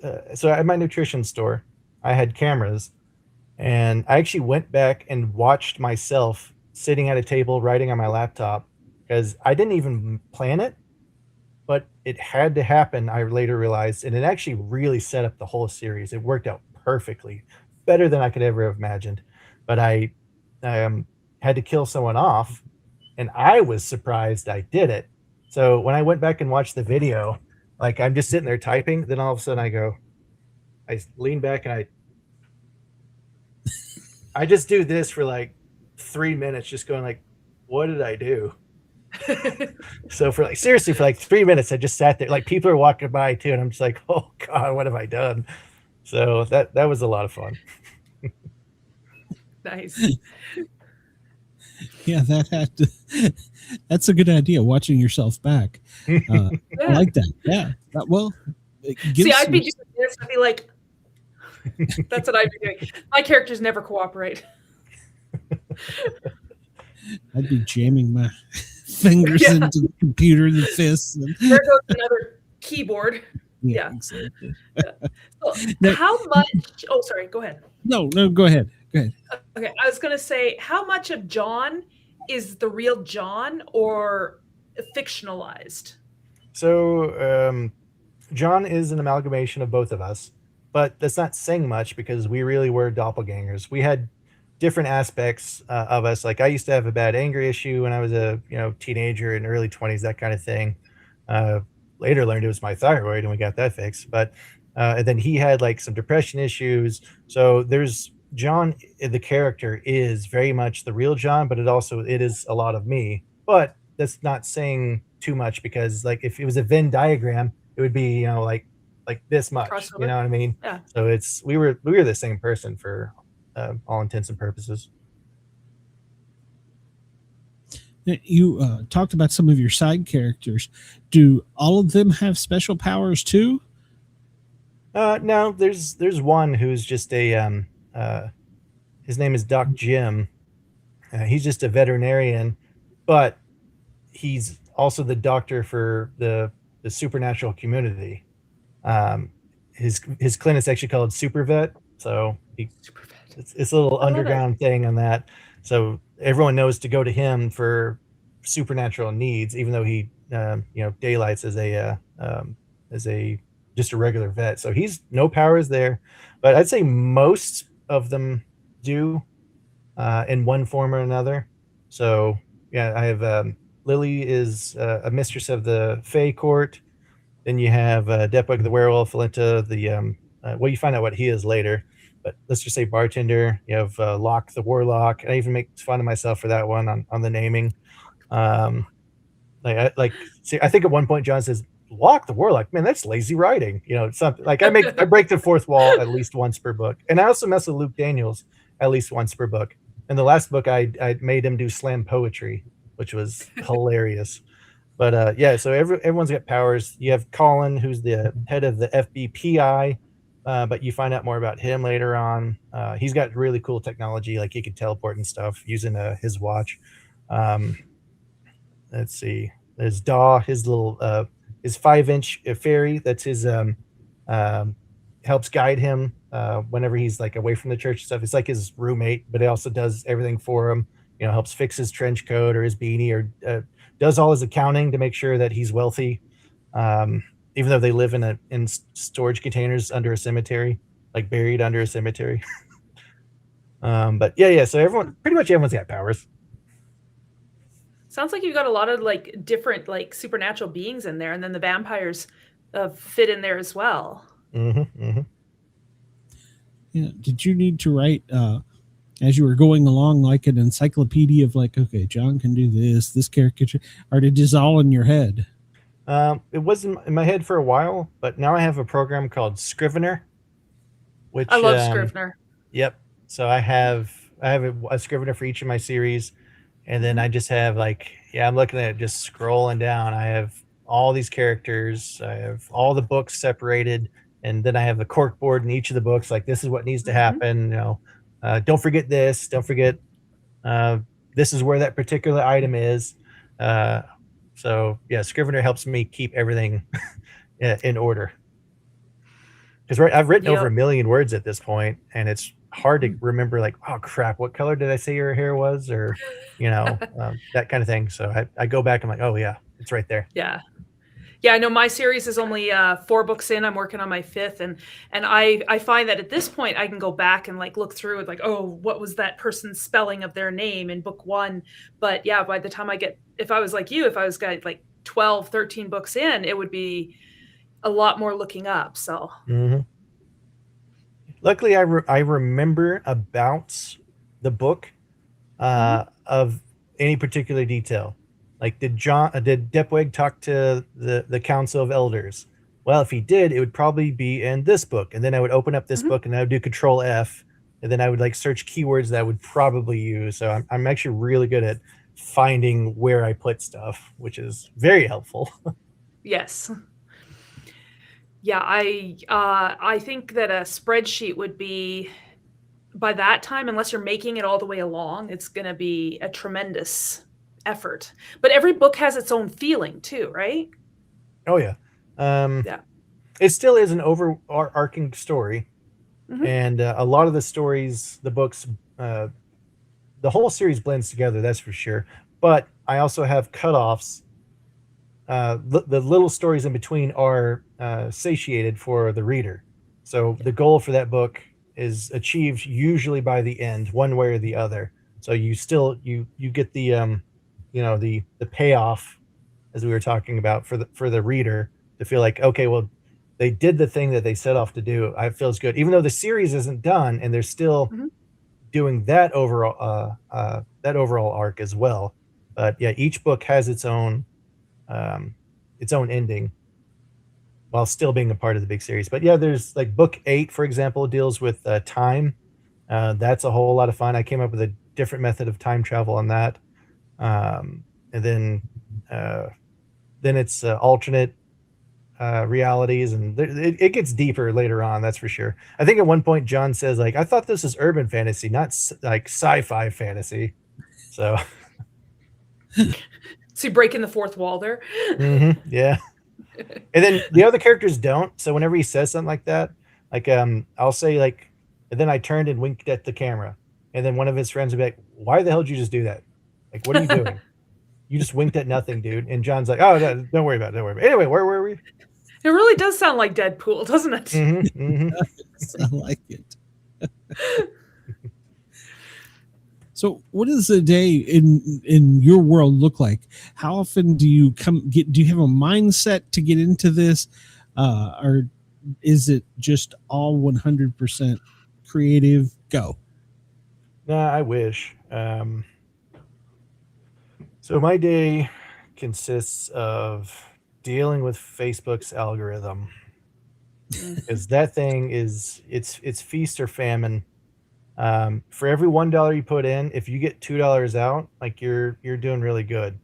And I've had some months where I've made in 1 month like a third of what I used to make at one of my high-end corporate jobs.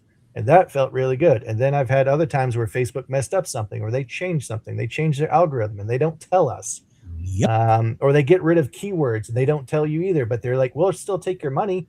And then, I'll spend 15,000 in ads, and I'll only make like 20,000 that month, which is only $1.50. And you break that down, it's only making like 5,000 a month. And that's really good for an author, but it shouldn't be a question of how much am I going to make this month, like, because Facebook changed something and didn't tell us. So the most recent one is I'm sure maybe you've heard about this if you haven't, but Facebook's new AI, Andromeda, whenever you do your ad, it doesn't matter who you target. It used to be able, like a handful of years ago, I could only show my ads to people who like Jim Butcher, because to me, he's the king of urban fantasy, or Ileana Andrews, or, one of those really big ones that just dominate the market because they're so good. They have such a big following.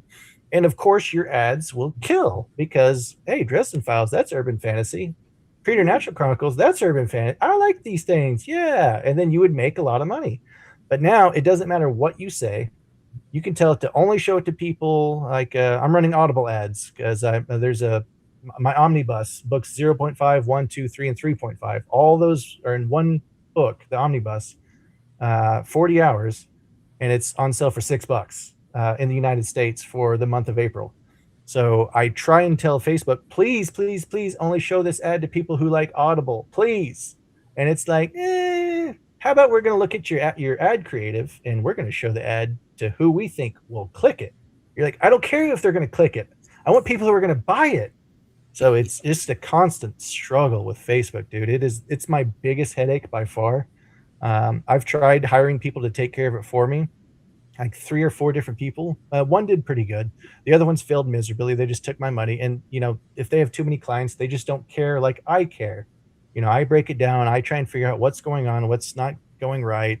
Let's change this up. So I spend a lot of time on Facebook ads. And so after I do all that crap and I go through all the analytics, all the data, then hopefully I pray that I have creative juices left to write.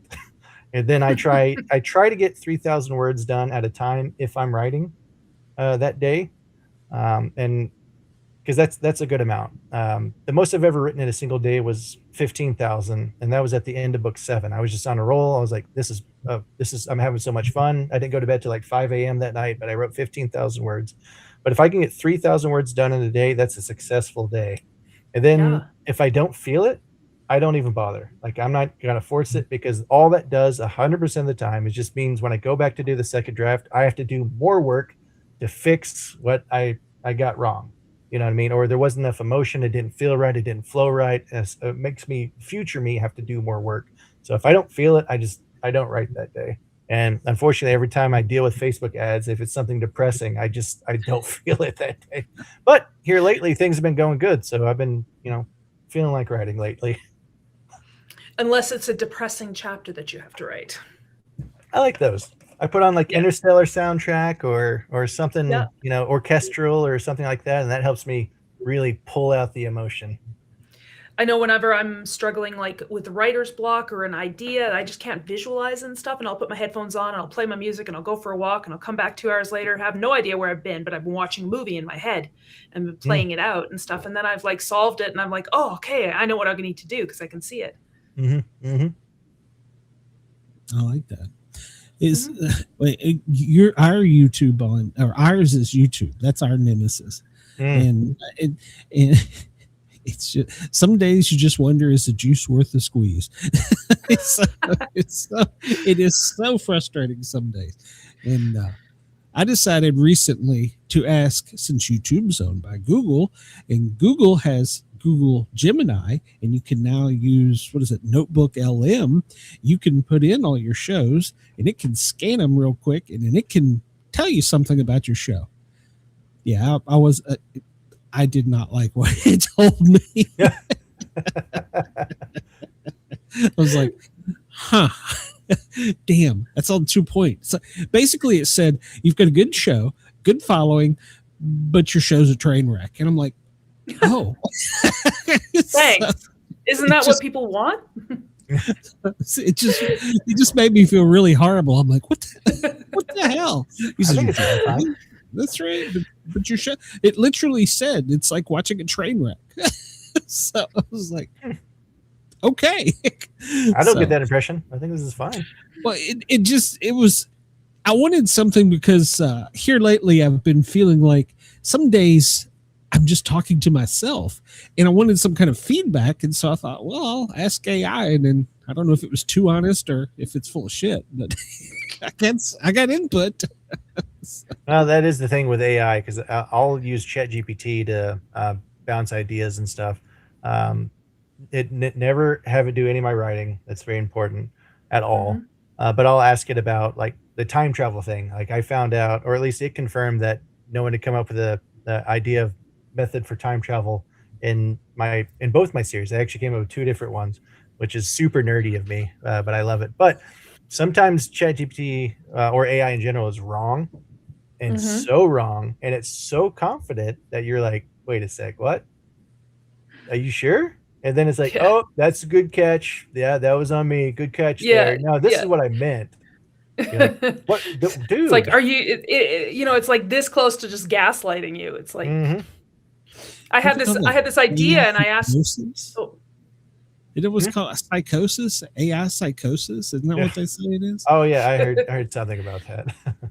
Go ahead, Jen. I'm sorry. I was gonna say I had this idea for a novel like that I was thinking of, and I presented it just to kind of bounce idea. Like, is there any other books that are done like this? And it said, no, this is an original idea. So then I'm like talked to my mom, and my mom's like, oh, it sounds just like Meet Joe Black, and I'm like, ah, crap. I mean, that's a good movie.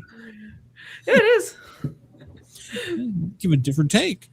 Yeah. And sometimes it was brutal. So as a paramedic, do not ask it any medical advice, because you're going to have cancer or you're going to die. One or the other. Apparently it can't math either. So I can't math either, so I can't fault it there. Well, so we have cell phones with calculators. Yeah, stop. You've heard the story.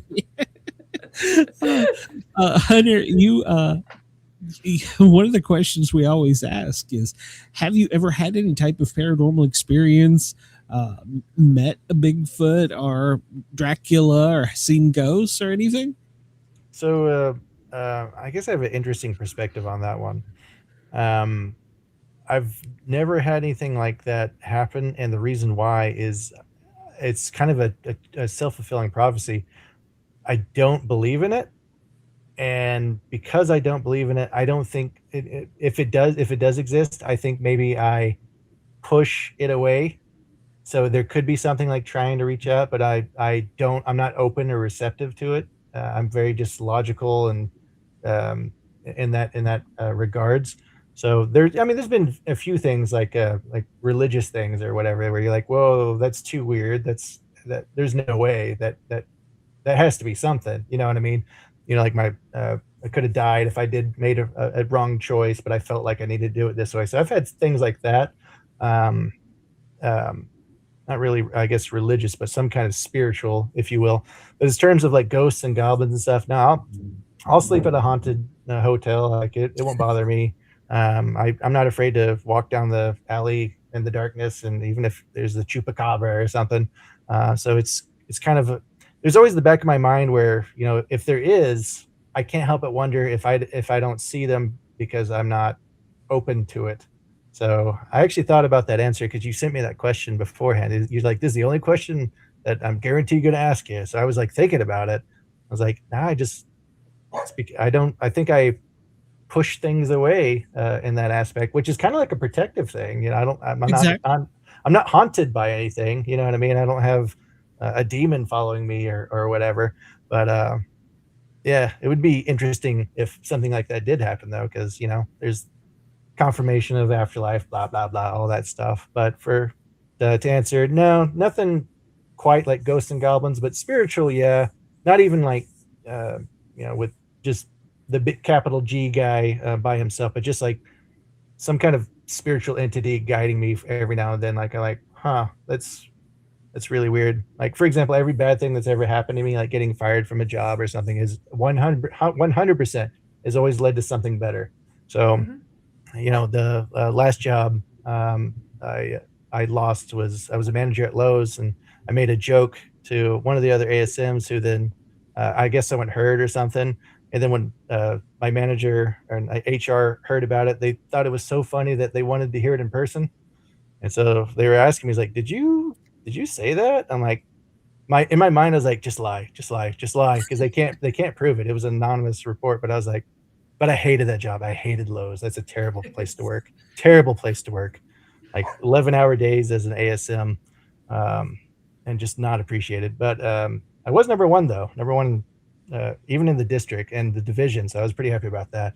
But I remember saying to myself, like, just lie. They can't prove it. And I just looked at my manager and went, yeah, I did. And just smiled at her. I was like, yeah, I did. I don't care. Fuck it. Oh, sorry if I can't say that. Screw it. There's a beep button on radio. Yeah. That's a very good point. Went a whole hour, dang it. One of my chiefs told me, he said, if it feels good to say it, don't say it. Say it. We're in a meeting and I did something. He just got up, walked out, and I was like, I guess this is one of those times, huh, Chief? When we had a bigger chief. See, that sounds a lot better than what I heard growing up. It's like, it's better to keep your mouth shut and let people think you're stupid than to open your mouth and remove all doubt. That's what my grandpa used to say to me. Yeah. And I was like, well, that's not very nice. But I like yours better. Oh yeah, but so when I lost my job at Lowe's, I refocused on my books and like the ads, and I was looking at all these YouTube videos of like the 20 books to 50K people, and like learned a lot from like Steve Higgs and all these awesome authors. And then I used that inspiration, that determination, and then my ads, started blowing up.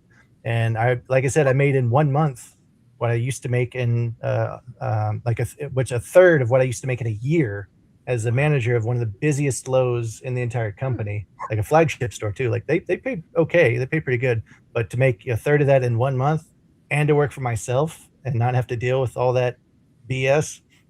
So anything that bad has ever happened, like I said, has always led to something better. So there's that aspect. So I guess to your answer, there's a little bit, yes, like there's an aspect of it. It's in the same ballpark. I think there's some kind of force guiding. I don't know if it's karma because I try and be a good person, that kind of thing. You get whatever you put in the universe, I think you get back. So I'd say, yeah, I'd say yes. There has been things. Well, one of my friends works for a 3-letter agency, and during the training portion of the agency, they tell them to have a mantra. Say something every day like, nothing can harm me unless I allow it to, or, come up with some mantra and say it because you're putting it out there.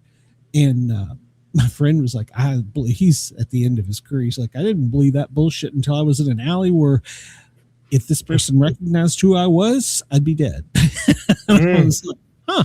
He goes, walked right by me, looked at me, and I'm going, yep, you don't see me. You don't see me. So was that his mantra? Well, protection. I don't know what it was, but and he said that the academy or whatever they call it, that's what they teach them. Have a saying or something you do every day. And that mine is it would be too easy otherwise. Oh, yeah, I like to say it to my wife whenever something wrong happens or something frustrating. I always say, well, if life were perfect, it'd be boring. Very true. Very true. I like that too. Hunter, we have a huge audience in Australia. So I want you to tell everybody how to get your stuff. And of course, it will be in the show notes, probably tomorrow. It's a little late tonight, but definitely by the weekend. Tell everybody how they can get in touch with you if they want to, and if they want to get your stuff. Yeah, so hunterblaine.com is the main one, and it's BLAIN. Like I said, you could download book 0.5 for free, see if you like it. And then I have all my books are on Audible and Amazon. And for Audible, the books 0.5, 1, 2, and 3, and 3.5 are actually on the all-you-can-listen program. So I don't know if they've extended that out to the Australian market yet, but I would imagine that as a corporation, they've done it worldwide. But basically, if you have an Audible membership, you can listen to it for free without having to spend a credit. Or you can buy the omnibus, which is, all those 5 books over 40 hours for one solid credit and just have 5 books for a credit. That's a pretty good one. But I am in the Australian Amazon. I've seen it. I actually have fans out there already. Like I see the Amazon will tell you like, hey, this country, you had, I don't know, 1,000 pages read or something. And it's always fun whenever I see like, Bangladesh or the Philippines or Australia or Switzerland, Denmark. I'm always like, oh man, it's so cool that people around the world are learning who John Cook is, you know what I mean? And keeping him alive. And I'd also like to thank Australia for bringing us the wonderful show that is Mr. Nobody. I binged the hell out of that, and it was one of my favorite TV shows of all time. If you haven't seen it, you have to see it. It is so good. Yeah, he's an anti-hero in his own right. I love that show. And then I also hope to go down and visit Australia at some point. But you can also reach out, Facebook, Instagram, the TikToks I'm trying to get more heavily into. I have a YouTube page, which I'm trying to get more like shorts and stuff put up. But really, Facebook is how most people message me. So Hunter Blaine author. It's some combination of Hunter Blaine author on all those platforms, and you can find me, reach out, and just let me know that you're keeping John alive, because I do appreciate getting those messages. Especially, I notice a lot of people who have lost someone, they feel that, because I put it at the beginning of the book, this is what the book is about, this is why I wrote it, and a lot of people who have lost someone can connect with that and get their own sort of catharsis at the same time, which, steal it. I want you to take my catharsis all day. If it's going to help you out too, please, because losing someone sucks. Yes. Yeah. I like that. That helps. If you help one person, it's all worth it. So. Yeah. Well, plus, Hunter, if it's a good story, then it entertains. Mm-hmm. Hunter, will you join us again when you get another book down the road, or just of course? Yes. Yeah, this was fun. Okay. Well, we try not to be too boring. So, my dog is driving me crazy tonight for some reason. The life of a rocket machine. Hunter, have a great night. I will put everything, in case they missed that, in the show notes. And like I said, probably not tonight, but definitely by the weekend. And we'll be overnight in WZQR on Friday night and WRFN in Nashville on Saturday night. So this will be replayed there. So hopefully, cool.